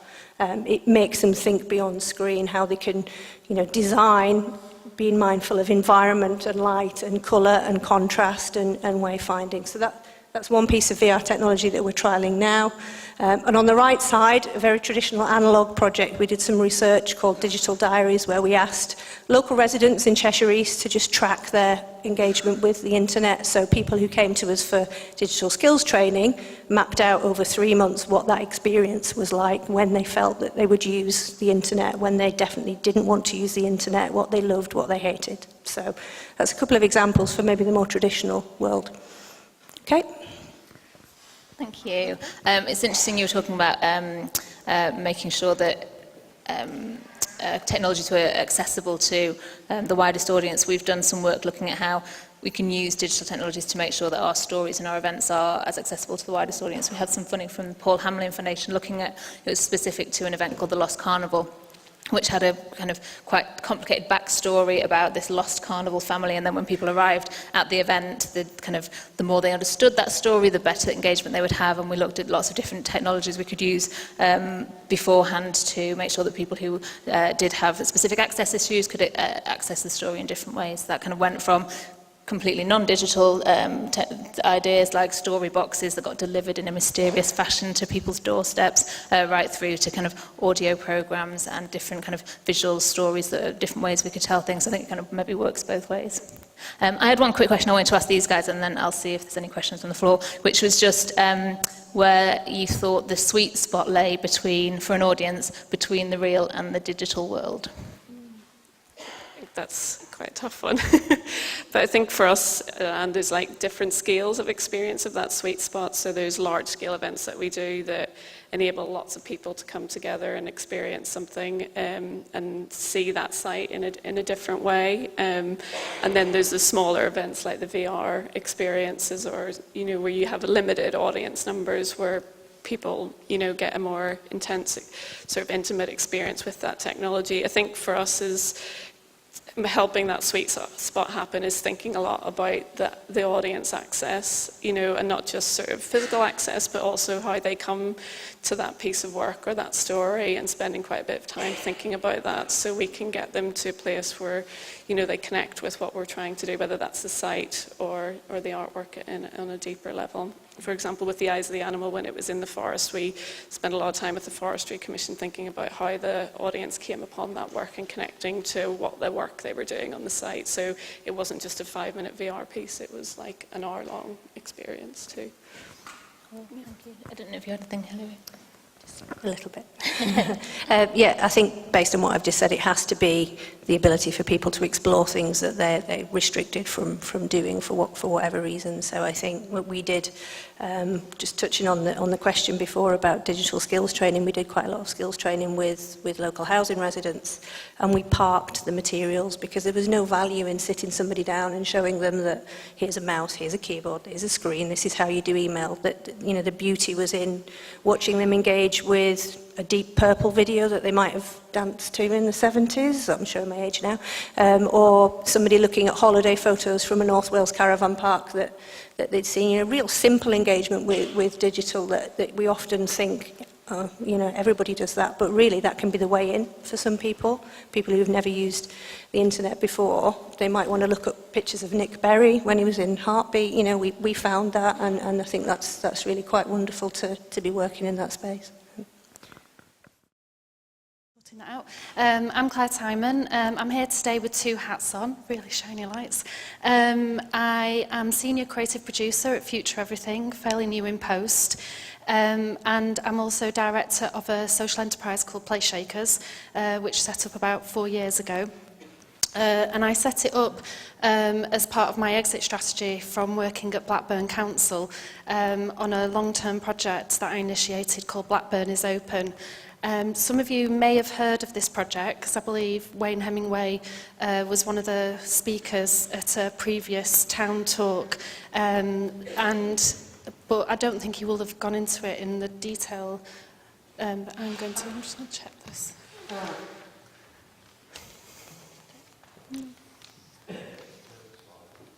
Oh, I think we're in the wrong order on the slides. Okay, yeah. I will carry on shortly. Thank you. Sorry, I'm Bill Carr. I'm the CEO of Carpe Diem. We're a digital agency based in Warrington. The majority of our work is website development, but we do a lot of work in the high growth sector, so companies that are trying to get to the chasm that we spoke about earlier is where we tend to work up to. We do a lot of angel investment and tech due diligence. I started the company back in 1999 when it was still called New Media. Our offices didn't quite look like that, but obviously there's been a lot of change since 1999 to where we are today in the digital world. Not least Elon Musk's hairline. whoever says money isn't going to change it, obviously hasn't seen Elon Musk before and after. Within my role, I also am the chair for the Institute of Directors here in Cheshire. So I do a lot of work with the LEP in terms of trying to get digital and business engaged with the Local Enterprise Partnership. And one of the strategy documents that he produced last year kind of caught my eye and got me thinking a lot about sort of the future for Cheshire. And the graph, or the map that you can see on the screen at the moment, is a demographic map of Cheshire. And the key bits that I tended to take from it was our growth in Cheshire in terms of population is virtually 50% of what the average is across the country. Our population grew by 4.2%. Nationally, it's 7.8%. And if we play that forwards another 20 years, in the time that I've been running the business, so another 20 years ahead, our population is set to grow by only 7.9% when national average is 15%. And the main points that you can see from the graph is that we are an ageing population that lives in Cheshire. There's not many green areas which are young and qualified individuals that live here. A lot of the town centres are generally deprived, where people are just managing or are in need of help. And there's got to be a real desire to try and change that within the region. It's difficult. Warrington in particular, we're not a million miles away from where you are here and probably suffer so many of the same challenges, which isn't helped by headlines that Warrington is the worst town for culture in Britain. It certainly makes it difficult to attract young people in the creative and art sector, and that's the kind of PR that we're trying to fight against. And we're also up against the likes of Manchester and Liverpool that are on our doorstep that pull a lot of the digital and creative talent out. We certainly suffer trying to recruit and bring people from Manchester, younger people, into Warrington. So we tend to recruit the older end of the employment. But it is changing. Warrington in particular is going through a major redevelopment in the town centre. There's a £130 million project that's taking place at the moment to introduce an IMAX cinema and lots of new restaurants and bring a lot more talent into the town. But it still is a lot of cart before the horse.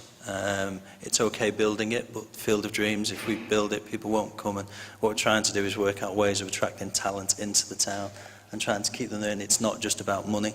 It's about creating a culture, about creating an environment where people want to be, where they want to stay and live, and not just commute from into a place of work. And there's some great examples. We've got opportunities that we can take advantage of being on the outskirts of the big urban areas. The roundabout there is known as Silicon Roundabout in Shoreditch, and a lot of the digital and creative companies recently migrated there because within the M25 circle in London it became very popular because it was cheap. Companies could move in and start, and being on the edge of something is actually something that we should be able to take advantage of. So obviously I've had to edit the slide because I'm normally giving this in Warrington, but Macclesfield could be the next Shoreditch of the North. How do we achieve that? It's about attracting talent, and we're trying to bring an incubator and accelerator space to Warrington. This is a shot from Y Combinator, which is arguably one of the best, or if not the best, accelerator program that runs globally. And by having an accelerator in a home and a place where those companies can start and foster, we can keep those people in the town. Some of the programs that we've run in Manchester, we've had people travelling from Greece and coming in, living and basing themselves in the town and creating employment and creating growth. So within the accelerator space, when we do finally deliver it, it will help to develop not just employment, but community, general economic growth, a support network. Certainly when I started, I was never a founder of a company. The word founder probably was never even used. It's been coined a lot. I was T-boy through to MD, through to everything else that went with it. And that's essentially what we're trying to work with. We've been supported by the council to a certain extent, as well as private investment that we bring into the town. And as you see, Y Combinator, the example that I gave earlier, if we can foster an accelerator and get companies to move in, small companies that want to grow and stay, and the young people that brings, we can have a lot of success with the companies that spin out from it. So, thank you. Yeah, oh cheers, thanks. Okay, right. It is my turn now.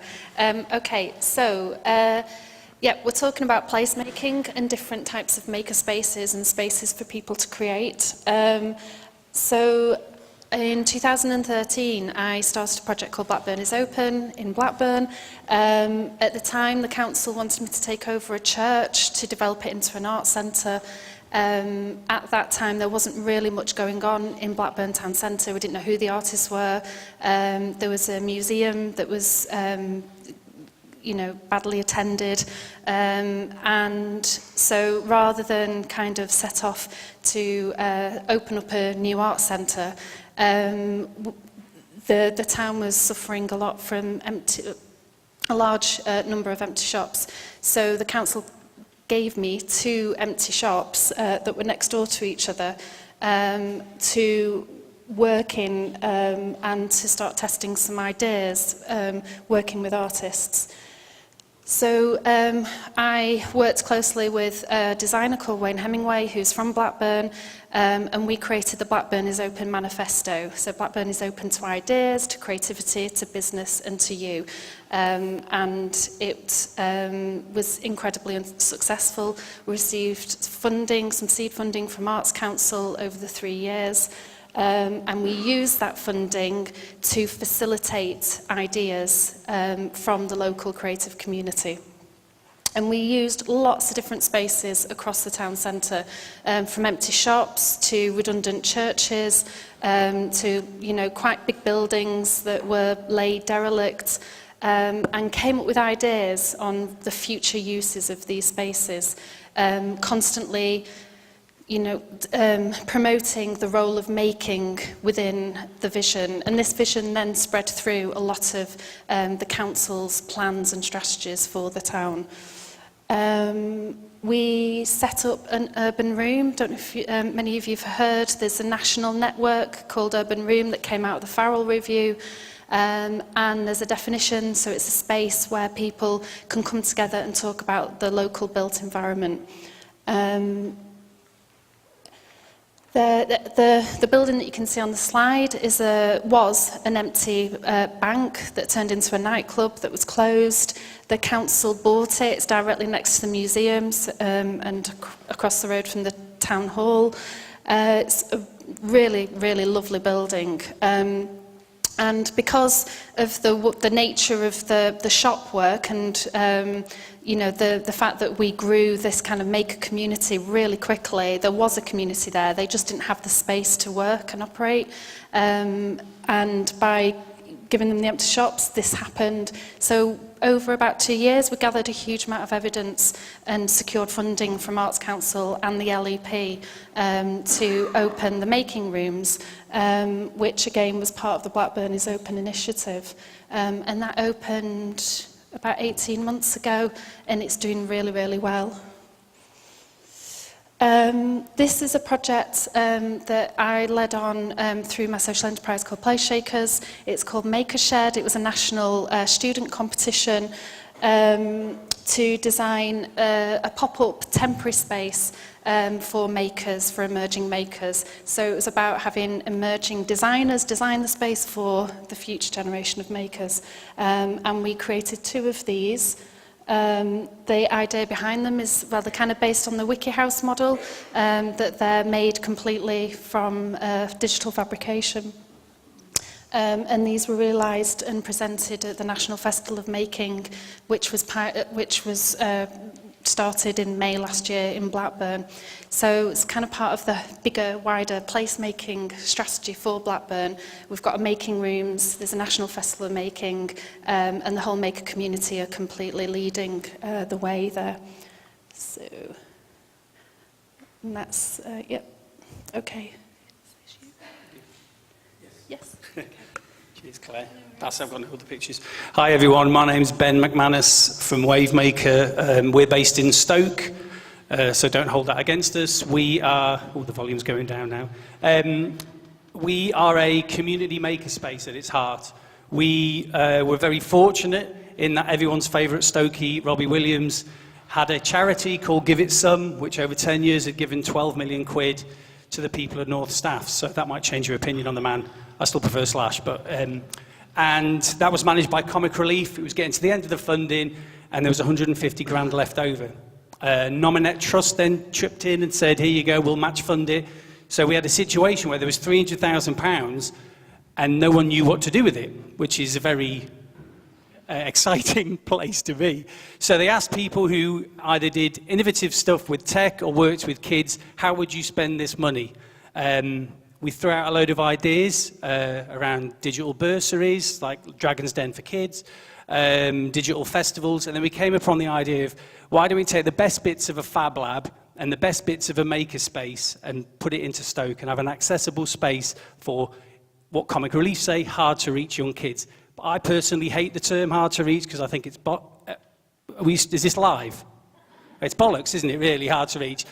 Stoke's an interesting place. It's 14 miles long. It's made up of 6 towns, and at its widest, it's 4 miles wide. So our space in the city centre isn't really going to get to the hard-to-reach people. We're at a point now where we're looking to take stuff out into the community. Anyway, in our space, you will find things that you would find in a normal Fab Lab, such as laser cutters, 3D printers, stuff for coding, the whole STEM into STEAM, which popped up before, which was very interesting. So things like Arduinos, Raspberry Pis, and microbits. The difference I think we did compared to other places similar is that when that money first came in, we just sat on it for a bit and we started talking to communities. We started talking to people. What do they want? What's there a gap? What's there a need? Instead of just thinking, Stroof, I'll fill it with 3D printers and then sit there and go, where is everybody? So we waited until we started working with community groups, and suddenly we found out they needed a slew of sewing machines, so we went and bought 5. Suddenly there was a need for a ton of laptops, so we did that, started hosting Minecraft sessions, and it grew. And so as our place grew, the communities grew that used it, to a point where it's not just about me and the staff that run it. Everyone else feels part of the whole place. So yeah, make, play, learn and grow. We came up with that before Nintendo stole it as part of their Switch campaign, some people. And the big thing for me in all of this is play. Again, that was touched on a bit this afternoon. It's about an accessible, safe place that allows people to come in and play and experiment. I think there's a whole thing around language. I'm guilty of it too. We have a bullshit buzzer at work, and if anyone says anything with an acronym or something, we go burp. If we're doing a session, we don't swear in front of kids, by the way. If we're doing a session and one of the kids don't know anything, they hit the button. It doesn't say the rude word on it. To try and get over that barrier around tech. When digital confidence was mentioned in the previous talk, I think that's key. That's key for us as well. So we don't just say we're going in, we're going to do some code. It might be that we're just going to play with robots, and as a result, kids are going to learn code. I think that's 2 minutes. So, apologies, but I just... how am I going to do this? I'll do it this way. Yeah, I'm afraid I just threw these slides together at the break, but basically, my background is in as like a film director. So I was a director of pop promos, and then the biggest recession that we'd had at that time hit. And what we found is, as students were coming out of these courses that they'd paid a lot to go on, there was no work for them. Or in my case, after being paid to do pop promos, I was actually getting asked to pay to make them. So the whole idea of the trials that young people go through once they emerge from education or once they're in education became deeply ingrained in me at that point. And so then I subsequently set up, after I did my filmmaking MA at Royal College of Art, I set up a company because I was looking around me and seeing that there was a nascent games industry happening at that time. And I just thought there's some sort of link here between film and interactive. So I started making films that you could go down different alleyways and different choices, and was threatened with failure from the Royal College of Art at the time. So I had to cut it back into a linear film in order to graduate.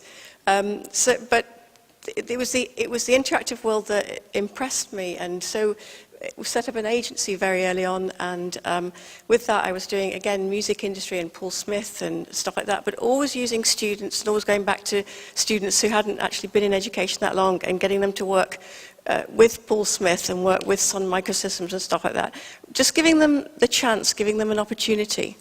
After that, I went to Nesta Future Labs, and I was director of production there for...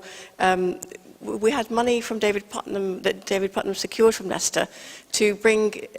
he wanted us to be the Disney of education. So we were bringing together people with ideas, companies, interactive companies, and education, to try and form something that could be the future. So we're working with Hewlett-Packard, Palo Alto, BBC R&D, and Wearable Computing Department of the university. After that, then I set up Noise with the Arts Council. Noise was supposed to be a virtual festival, but just about 6 weeks to launch, they changed their minds and they wanted it to be a physical festival. So it became a physical festival pretty quickly. So we're working with MTV and Channel 4 and people like that to give opportunities to young people and young artists and young creatives. So one of the projects that we did was Noise Lab, and that was back in 2010, 2009, 2010. And Manchester City Council came to us and said, well, we've seen you've done a careers few days in the town hall where you had kids like queuing around the building to come and meet and show their portfolios and stuff to MTV and Zaha Hadid and people like that. Have a think about what you want to do next. And we immediately knew what the next step had to be, which was to get those young people straight out to the high street and you know, have them trial their stuff with the market. So if they made T-shirts, let them sell them, let them see what works, let's see what fails. And so, just quickly going through this, so we had live performances there as well, because there was lots of, we had Don't Pay to Play, because you had to pay £1,000 to a bar in order for your band to play, so we had invited record companies down. So we had Mr. Scruff, New Order, people like that would come down just to teach young people. And that's at the core, so that's a bit of, we've got lots of national press and lots of artists doing residencies and people like Varus Syndicate and Brad Downey coming and giving talks. And so we had people that were not in college and were not in formal education, what they called the NEETs. They would come down in their droves, take notes, get people's autographs, say, how do I get this made, all that sort of thing. They could ask people immediately. And so more recently, I'm now on a government creative industries board, and so I've been working out ways to get that as a model and bring it into smaller places, and looking at matching where around the country there is, and you'll see Cheshire East in here as well, where there is less engagement with culture, where there is quick birth and death rates or no birth rates of startups and stuff like that. Oh, sorry. So basically, what we're trying to do now with Bill and with various people that have been to the town talks is to look at spaces around Macclesfield and try and find places where we can let young people have a go. There are various different models, but if you want to find out more about it, just come and talk to me. Thank you. That's really helpful. Sorry. Thank you. We've got such a big panel and we're going to run a little late. Sorry. I've got to be quick, have I? Okay. Martin Evans, I'm Professor of Design at Manchester School of Art in Manchester Met. So I'm going to tell you a story. I haven't got slides. I'm going to tell you a little story about the last 6 months of my life and the journey that I'm on and going on. So 1st of August, you would think that an academic is on holiday, you know, we don't do anything in the summer. Well, that wasn't the case. So as a result of the industrial strategy, the government decided to give some money to one of the research councils in the UK, the Arts and Humanities Research Council, so the creative end of the research councils, to say, we want you to make a R&D partnership for the creative industries. And they've given away 80 million, sounds great, doesn't it? But, so the largest amount of money they've ever given away, and they're going to fund 8 partnerships across the country that bring together a cluster of organisations or specialisms in the creative industries. So we sat down and said, well, the Northwest should have some of that money, shouldn't we? Obviously. And we spoke to a number of universities, because it has to be led by a university, but really importantly for me, it has to involve in the industry. So I went on a journey, and I spent, I guess, a reasonably busy August, a quite busy September, a pretty hectic October, and a very, very mental November, putting together a proposal that includes a number of universities, including Manchester Met, Manchester, Salford, Lancaster and UCLan, and then a range of organisations which I'm going to talk about in a moment. And the intention of our partnership, and it's an R&D partnership, so we don't do theoretical research, we do stuff. And my background is product design. I was a designer, so I'm used to doing things that really matter to people. So we have put together that proposal, and that goes through the crazy autumn, and we contacted lots of companies, and we said, what are your challenges? What are the things that would make your life better? And what I've been hearing today since I've been here, things about technological change, the recruitment and securing of talent, the skills agenda, etc., etc. So all the things you would expect. We ended up with a situation that lots of that was very near term. So everybody was thinking about their next 3 months, their next 6 months. And our instinct was, they're not going to give us £5-8 million to do things. They're just going to make things a little bit better. So in the end, we proposed a partnership that is based, so it's called Creative Northwest, and it involves just about all of the Northwest. There's a lot of things that politics, but we are involving everybody, so that includes East Cheshire, Greater Manchester and Lancashire, and a little bit of Merseyside. And our idea is to do applied research through 3 R&D studios, and the studios are physical, pop-up and virtual studios around 3 themes. So technological innovation, so the feasibility of new products, services and experiences. That's the phrase the AHRC wanted us to use. Business innovation, about the viability of the product, service and experiences. And then user innovation. How desirable? Do we really want these things? So, crazy time, 7th of December, 3:37, 30 minutes before the deadline, we submit, and then nothing happens. You wait. Last week, when we find out, so what happened? So, I'm very pleased to say we've made the shortlist. So, out of 59 original institutions that put forward expressions of interest, we are one of the 12 to 16. We don't know how many. I think I've got up to 14 I know have been shortlisted now. And we are working slightly furiously now to submit that. The most important thing, I guess, is to say that we looked at the guidance there, and they said many things. They said, but you can give money to companies. And we thought, oh, how much money can we give?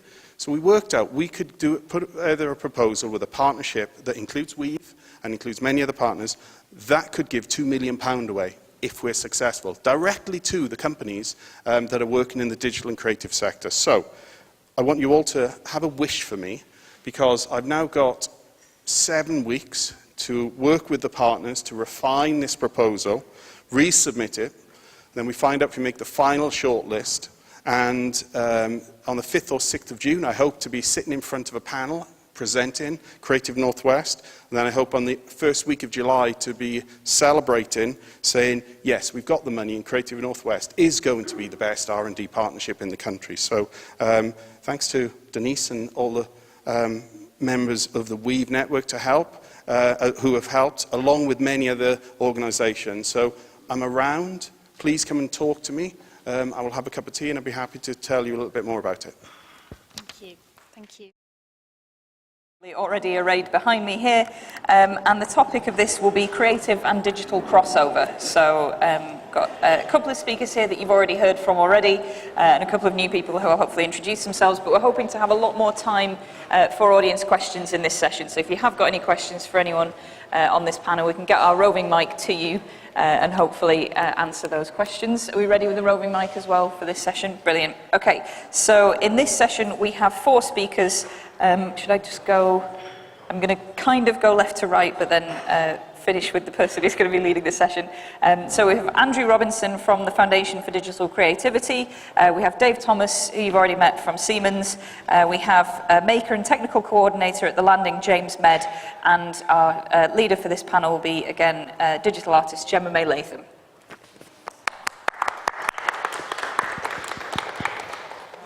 Hi, everyone.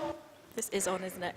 Yeah, you've already heard me and Dave talk about ourselves a little bit and have a little discussion. So just to begin with, I wanted to ask Andrew and James to introduce themselves and give a little background, and then we're going to have a bit of a discussion and open it up and hopefully a bit more of a conversation with the audience during this session. So, Andrew.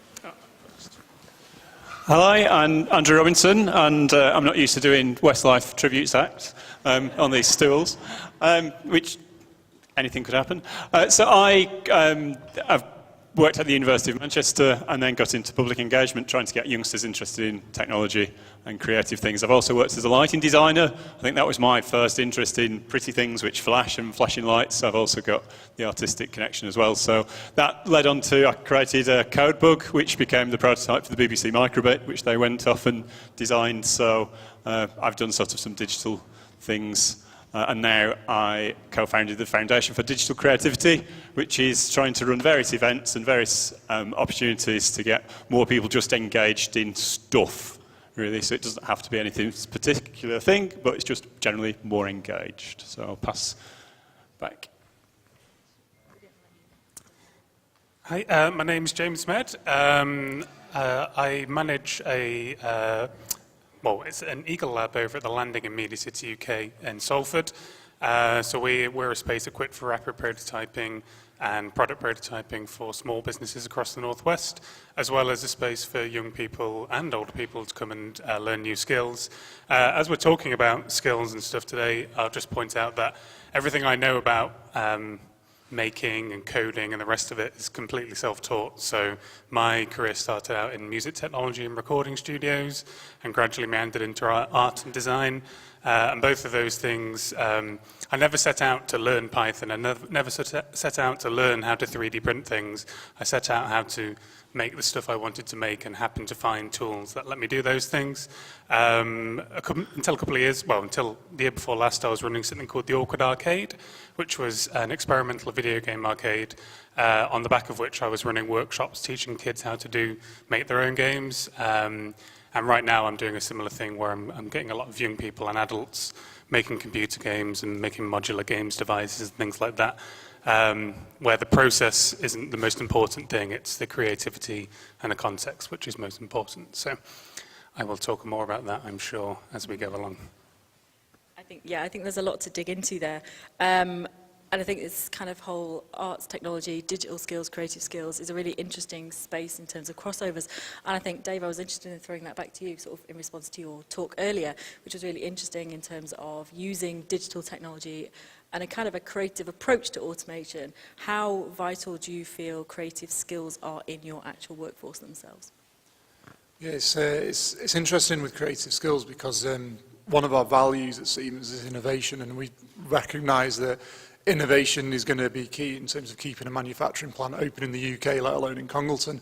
When you actually ask people what innovation means, very rarely do they actually mention the word creativity.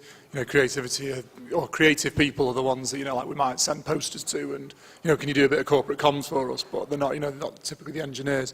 And we've highlighted that there's a massive gap within our organisation for people who are able to look at problems and think creatively because we're just not programmed to do so. We're so embedded in thinking like logically. I can't remember the speaker before mentioned we always look back at history, and we just try and basically do the same and again, but just slightly better. Whereas creative thought processes and creative problem solving, we think is going to give us that next step change in making those productivity improvements. So it's hugely important for us, because if we don't have those creative skills, we can't innovate by definition, and innovation is key to keeping us there. Really good. I think the term innovation, at least that is really difficult to pin down and almost overused to the point that we don't even know what it means anymore. We just say, oh, it's innovative. And I think government have kind of hooked onto it in terms of a growth kind of thing. And we've almost lost the sort of experimentation side of innovation. James, I'm very familiar with some of the projects that you do over at Eagle Labs, and there's some really innovative things over there. I wonder if you could talk a little bit about some of the sort of medical applications and things like that you've been doing. I'll just go back to your point as well, that when I talk about innovation with people who come through our space, I principally talk about things that don't exist yet, or if we're doing a workshop, thinking about things that exist and how you can approach them differently. I have a really big problem with people doing cookie-cutter workshops where they come in and just follow a bunch of steps, and by the end of it, they haven't really had any agency over what they've made. They've just made it. And this is the whole, look, I 3D printed this thing, rather than I came up with an idea and here it is, and it happens to be 3D printed. So one of the things we've been working on with the NHS is devices, well, all kinds of things. One of the things we've worked on is a device that allows people to remotely monitor their vital signs and send them back to the hospital. And it's been really interesting and fun working with clinicians because they don't have a product design background, but they have a list of criteria. So once you actually sit down with them, they start designing products without realizing that they're doing it. They're just saying, well, these are all the things it needs to do. Okay, we'll do that, and it will do a thing. We'll do that, and it will do a thing. By the end of it, they've made something that fulfills their purpose, and they haven't had to say, we're innovating. We haven't had to say, we're being creative. We've literally just done all the things that need doing, and lo and behold, the product exists at the end, which is really good fun. I think that's thinking then about, so you're talking about getting to an end goal that might have set things that you need to achieve versus the sort of innovation of reaching a goal that you haven't set. So you've said you learning through just doing because there's somewhere you want to get and you want to learn it, but you're not trying to achieve certain learning goals along the way. Yeah, and they don't come in saying, we need to 3D print this solution. They come in saying, we need a thing that does X, Y, and Z. How do we incorporate all those things? And I say, well, first of all, you might not need to use... The worst question I hear when people come into our space is, well, what could I 3D print? And when anyone says that, I just say, well, it's likely you don't need a 3D printer. You need to go back a few steps. Dave, would you say that applies to the sort of approach in industry? Yeah, certainly there's a real danger of that. Maybe not with necessarily the 3D printing for us, but with robotics. It's like robotics, like collaborative robotics is the catch-all for everything now.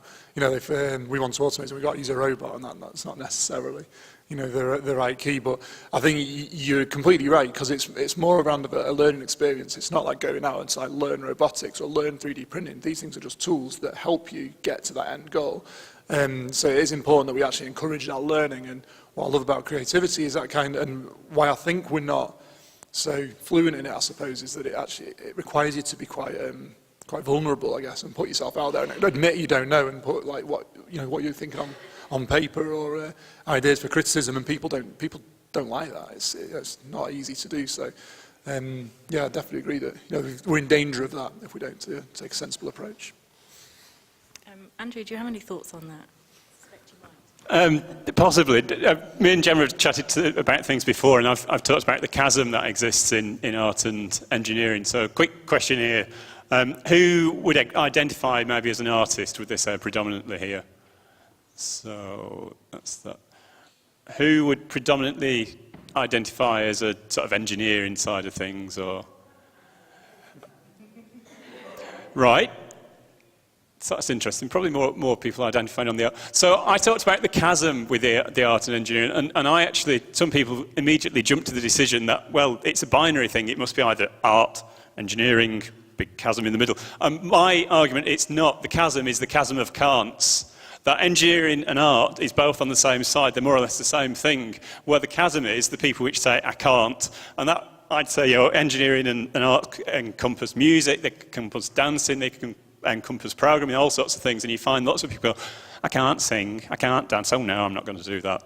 And so also, I did something where looking at knitting patterns, and that was knit a roll, purl a roll, and you can argue whether purl is an engineering skill or whether that's a knitting skill. That's got limited appeal, that joke, if you need to know that purl is an engineering language. But so you also need to know that purl is a stitch in knitting, so anyway. But what I actually found was a lot of people, they were frightened. They say, oh yeah, I'm creative, I do knitting. But they're interested in following a pattern. But then when you say, right, design a jumper, then suddenly that's a scary prospect because they haven't got the pattern to follow. Well, following a knitting pattern is basically just following a computer program where you say, do this for so long and then do that. So I'd argue that a lot of the creativity aspect is not being frightened to fail, not being frightened to have a go and say, I don't actually know how to do that, I'll learn, which is exactly what James was saying. It's not getting skills to, here's the tick box of things that I need. It's this is what I want to make because I want to build an automatic teas made or something, so therefore I'll learn the skills which are involved in fluid dynamics and cups of tea and all sorts. So I think my thought was very much what you were saying, that it's the people don't like the creative aspect. It's putting themselves out and saying, this is new, nobody else has come up with that. And that's the same as it's a frightened of failing. So I think that's what we need to work on to get people just empowered to do whatever they want to do, really. Yeah, I think fear of failure is a huge issue. And as artists, it's something we're taught. Failure is a good thing. You can see opportunities in failure, which I think other skill sets is not. So maths is a right and wrong answer, usually. And I think also in terms of SMEs and sort of businesses that are growing, failure is totally dismissed. I kind of want to design a workshop that failure is the output. It's really difficult to pitch a workshop to someone who's going to give you money to say there might not be a deliverable, but people will learn how to fail, I think. Any thoughts? Yeah, it's nice to hear that being resonated. You don't often hear that in an engineering environment, and it's something we put within Siemens. We have what's called like an ownership culture. We want people to be able to take ownership. Part of that is being sort of taking initiative and executing things, and we had a really nice example of someone saying we should support fail because first attempt is learning, and it just resonates so well with people because, you know, we don't mind people making mistakes. You know, we want to try and avoid people making the same mistake twice, but it's really making that mistake. It's more important to talk about what you've learned and what that journey you're on as to the actual mistake you've made. And perhaps in pinning down what innovation is, I think innovation happens in those moments of failure when you see a different route or something else arises out of it. Okay, so as you can see, I'm not Monica from McCann. She is on her way, and when she does arrive, we're going to seamlessly swap me over for her, so you won't notice a thing. In any case, I want to get this session open to the audience so we can get lots of questions and discussion here with Mike and Sarah. So I'm just going to do a provocation that Monica told me to say, which is we're in Macclesfield today. We're talking about attracting and retaining talent and how we're going to do that creatively. So when we open out to you, I just want you to think about what challenges are you facing out there with attracting and retaining talent.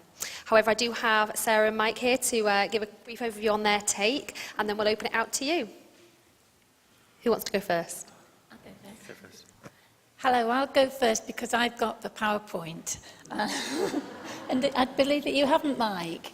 So we'll kick off with some pictures. Right, just to fess up, I'm from the other side. For 20 years, I worked for Leicester City Council and I retired in January. So I'm a new virgin heritage and culture consultant. But I am also a child of Macclesfield, and my family lived here through that first bit of the Industrial Revolution. And I actually also am from the other side, from Leek.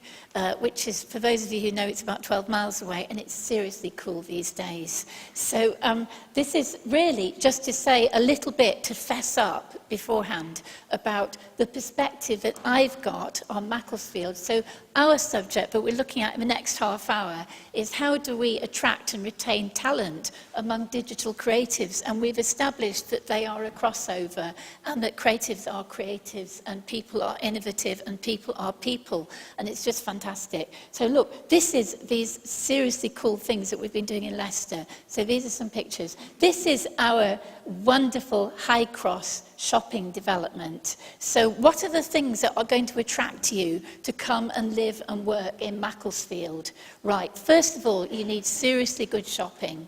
And it doesn't matter whether you're a creative or anybody, you really need good shops. And this is lovely, but that's got heritage in it as well. You need seriously good culture. And this is Curve. This is our theatre that we produced. It cost £60 million. A huge amount was funded by Arts Council England, and a huge amount was funded by Leicester City Council. It's been open for 10 years. Technically, it's got some fantastic digital stuff in it. There is a brilliant cultural strategy.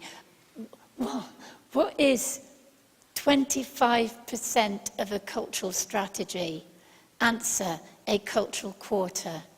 This was the platform. It's really stupid, isn't it? This is the platform of our cultural quarter, but next door to it there is a digital media centre, and you would never have gone into that bit of Leicester before we built these things. It was the pits. It was old industry, and we're having to reinvent ourselves. And we've been doing that quite seriously in the last. So not only have you got fantastic modern buildings, and this one's by Raphael Vignoli, but you've got amazing, really old buildings. You've got old heritage as well. So you need that heritage story, and both of those things are equally important. This is our Roman wall, and we don't care if it is the second highest Roman structure in the UK, but it is an amazing piece of kit, and Leicester is the only city that is a modern industrial city that has got this heritage connection. Oh, look what's dropped. Something amazing has dropped. This is my visual aid, which I got from the Tourist Information Centre next door, and it says, "Keep calm and dream of Macclesfield." So the other things that you need if you are to attract talent are seriously really good universities, really good higher education establishments, if you're going to attract talent. And Macclesfield doesn't have a university, but what you have got is really good links with higher education and further education and a fantastic art school tradition. This is De Montfort University, and this is their huge building that the Arts and Design faculty that they've just opened. It's called the VJ Patel building, and it's got, you can see, look, it's got a big screen, and it's also got a wonderful gallery. And this is showing that all this sort of work takes an awfully long time to achieve. This is our other university in Leicester. This is the University of Leicester. This is the engineering building, and this is one of the most important brutalist postmodernist buildings in the UK. It's Grade 2 star listed. It was built in 1963. It's just been renovated at a cost of £18 million. But it is still an amazing building, and it's really its moment. Right. What do you know about Leicester? Leicester. LCFC. We won the Premiership. The Siltmen don't win premierships, but they're a pretty good team, and they're a great football club. And my granddad followed them religiously every week of his life. But you need, in a place, what are you going to attract people with? You need really great things to attract people. One of them is sport. We talked about the crossover between engineering and the arts, but the other big crossover is the crossover between sports and the arts and engineering. And sports is the way that we honour our bodies and we honour human existence and innovation and talent. And so sports is really important. When we do well in sports, and we've got all sorts, we've got rugby and football and cricket and all sorts, then university applications go up. The other things that we've got, now, my granddad, who followed the Siltmen religiously, also to him, Barnaby was just this lovely holiday that he had in June that some of us call Whit Week. It was a fantastic, it was a holiday. It was when we went to Colwyn Bay. But this is, Leicester does great festivals. This is Diwali. And we really pride ourselves on festivals. So all of these fantastic things, Treacle Market and Barnaby, and all the things that are happening in Macclesfield are fantastic. And this is our final USP. Now, you can put your hand up if you know who he is. Look, you all know. Okay, who is he? Richard III, the king in the car park. And Richard III has been fantastic, but for Leicester and for the industry, we calculated that the economic value of Richard III within the first 12 months was about £60 million. And that has carried on. That was before the reinterment. And the football, following on after Richard III, luck follows luck.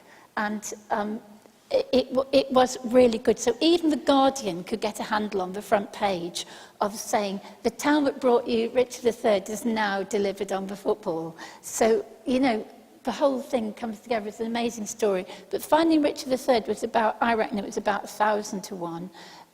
The chances of Leicester winning the Premiership were 50,000 to 1.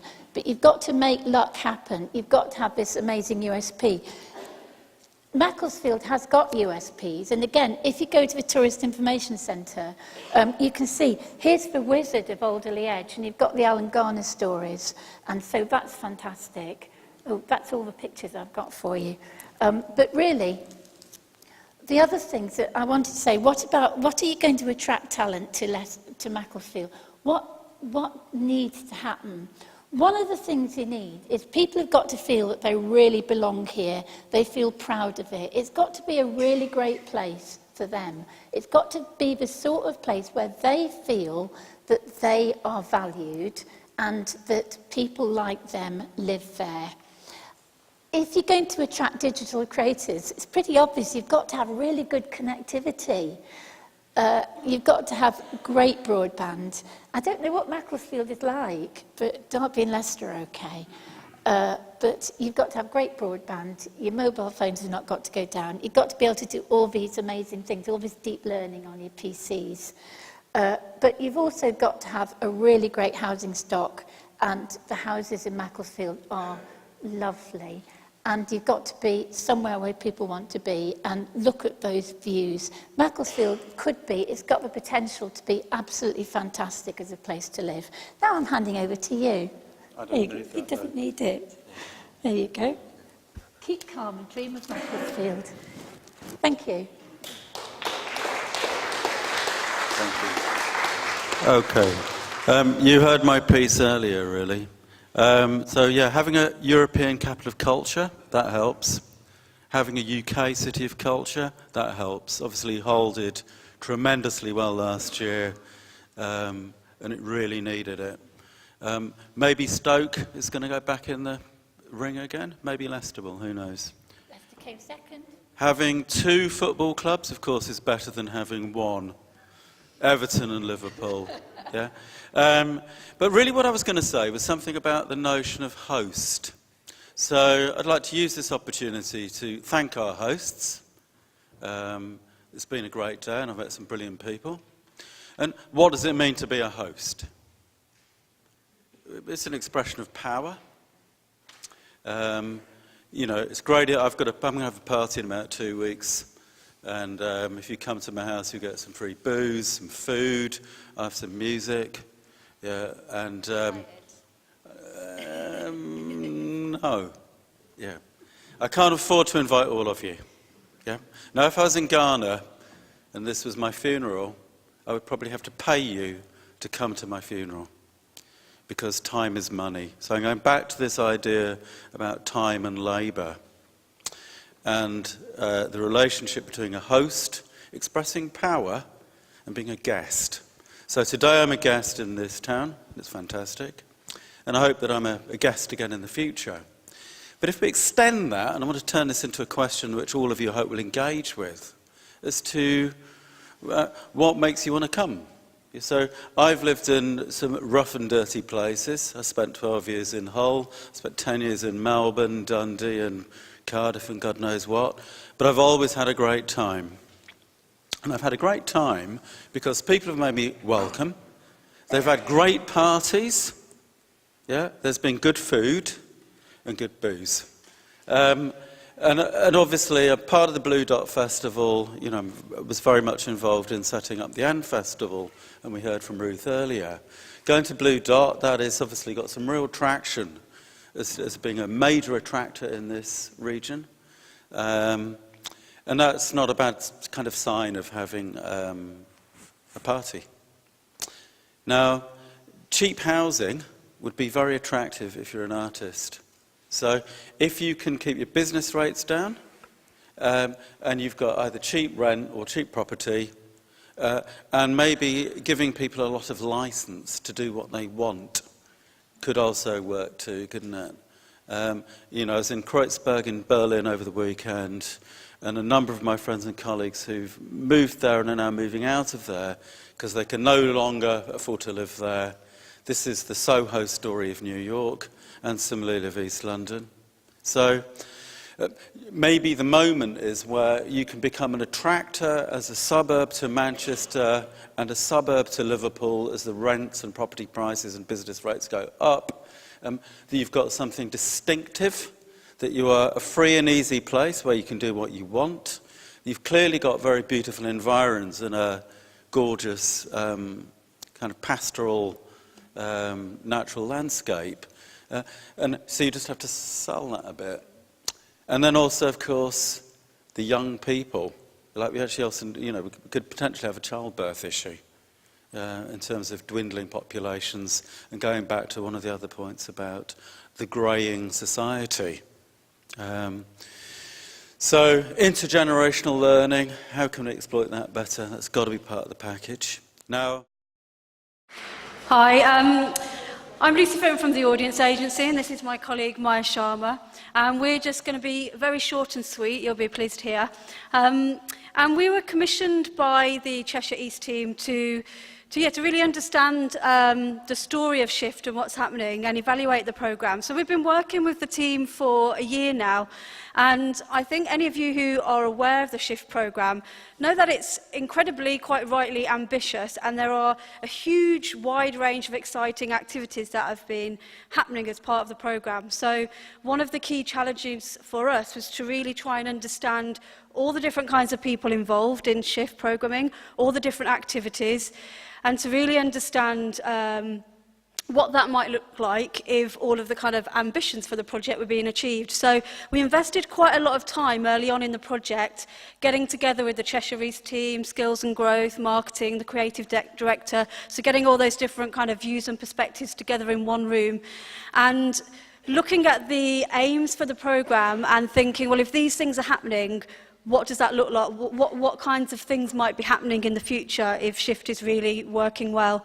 And I think from that we came up with a really solid evaluation framework, which we hope is a bit of a legacy for the project and can be used beyond, because we know in essence that Shift is only really a pilot, and it's just kind of scratching the surface of all the kind of possibilities and things that could be going on in the region, digitally and creatively. So when we looked at the aims in more detail, we know that there are some things that through Shift programme this first year might be happening, definitely. There might be some things that might start to be happening, and there's going to be lots of things that might not happen for 2, 3, 4 years' time. So although we might not be able to evaluate that as yet, we still have that framework in place that can be used into the future. And I think when it came to our evaluation approach, we wanted to use a really kind of layered methodology. There are so many different things going on. You know, there's kind of sector-facing events, there's things with the public, and that's everything from kind of installations, heritage open days, drop-in events such as the treacle markets, all kinds of things, lots of different age ranges. So we had to think, how could we get the big picture, and how can we kind of understand a bit more in depth? So we've done some of the kind of more traditional approaches, such as e-surveys. We've done some really interesting ethnographic evaluation approaches. So we've been to events, we've kind of immersed ourselves, observations, utilised photography. And we've done some kind of deeper project evaluations, so with the Crewcraft project led by Gemma in Crewe, so where young people have been working with the archives there and using Minecraft to explore. And obviously, we're still slightly in data collection mode, so we've been here today and we've spoken to some of you, we've done some short interviews. So we're just kind of bringing that all together. We're not going to be sharing loads of really kind of detailed stats or findings today. We just want to share some of the kind of top-line stories that are emerging from the Shift programme. And that kind of story so far is very apt. It's definitely the story so far from Shift, because we see it's very much the kind of beginning of that story. So I'm going to hand over to Maya now, my colleague, who's just going to touch on some of those top-line findings. Thank you. So the overall headline is that Shift has been incredibly successful. It's stimulated a lot of interest in creative and digital activities through the range of different things that went on that Lucy described. And it was also clear to us that possibly as a result, or possibly of something that was already there, that there's an evidence of a strong appetite, but also a demand for more. This slide just sets out on the right where the activities took place.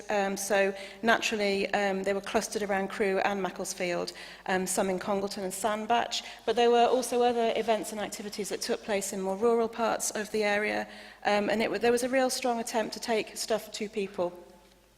On the left-hand side is a map which shows where the participants came from. So we did quite an extensive audience survey. We collected postcodes and we mapped those out. So you can see that it kind of, as you might expect, matches the location of the events. But you can see there's also people who've come from further afield, from Manchester, from Greater Manchester, from Warrington, from Liverpool, further south. And there is another map, which we're not going to shove into slides, but it's an England-wide map. And there's actually people who came from, we have Wales, Central Wales in there. We've got the West Midlands, we've got London and the home counties. Not lots of people, but some people coming from there. So I think the headline here is that people who took part from the Cheshire East area came from quite a range of areas, but naturally clustered around where the activities were delivered.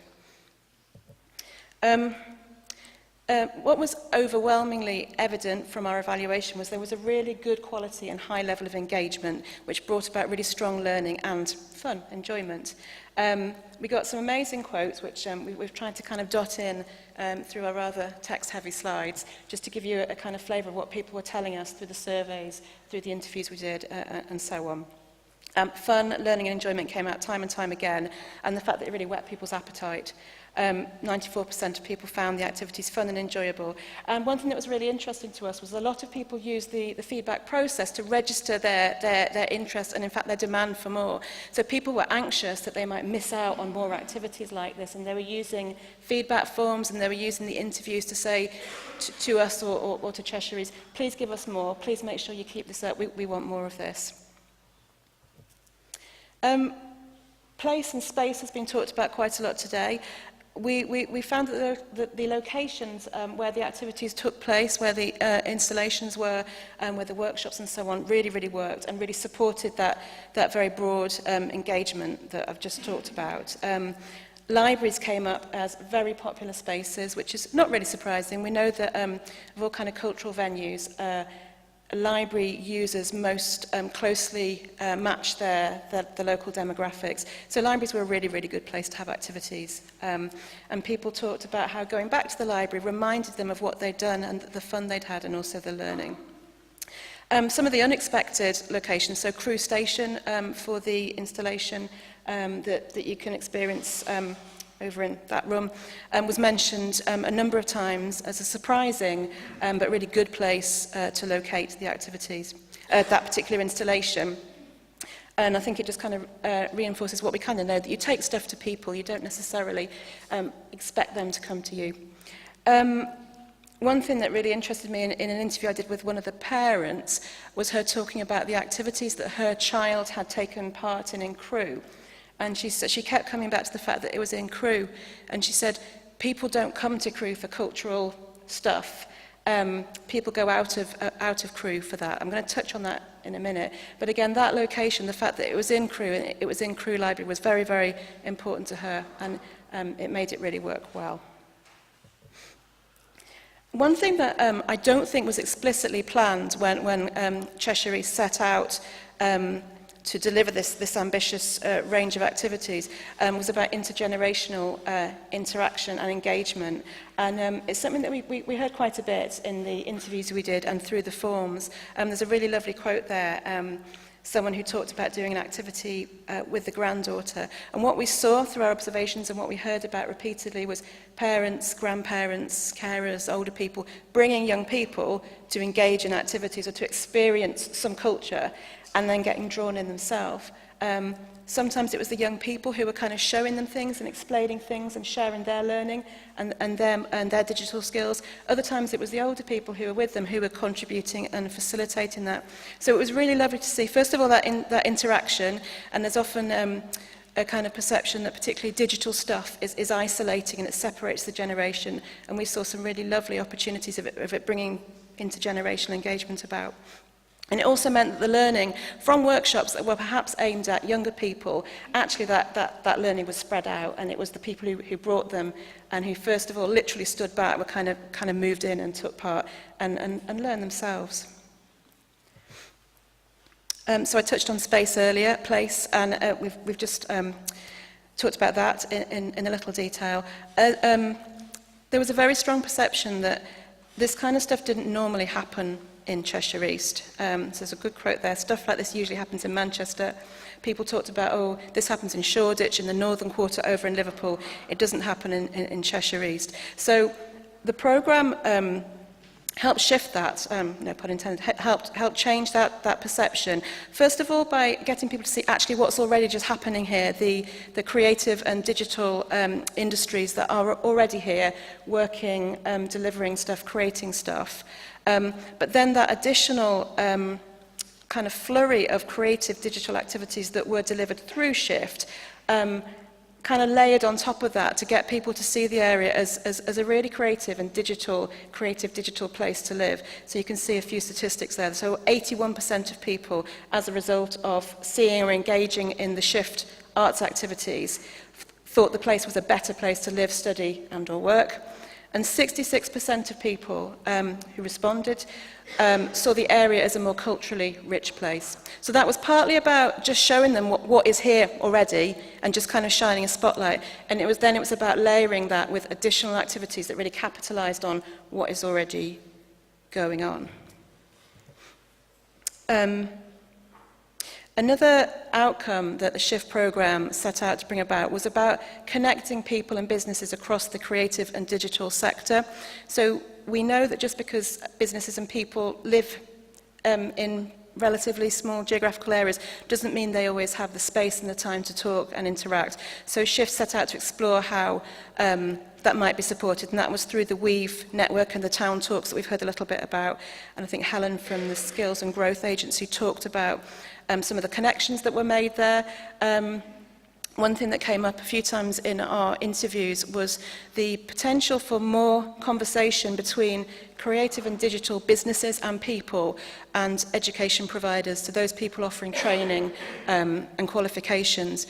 And there were sort of people tentatively saying that they hoped that we might see maybe next year, maybe a few years ahead, a change in course programming. So there's more opportunities for people to learn and develop the skills that the local businesses need and want. Okay, I think I'm going to hand back over to Lucy now. Okay, we're just going to wrap up really and say that it's very clear from our evaluation that what's been happening has been really positive, that there is this real engagement, really high level of engagement and appetite for creative and digital. So really our evaluation has been less about is that happening, it's more about how does that be taken forward, what has to happen to sustain the good work that's already going on in the programme, so how to keep that enthusiasm going, how to keep the connections going, how to kind of really take that forward. And I think some of the key points that we are addressing within our kind of more detailed evaluation reporting are just about, I think I'm just going to touch on a couple of these really. One is about the capacity building element of the project, which has been really working well. So for example, the work that's been going on in the libraries has really done a huge amount to raise the confidence and skills level of library staff around digital.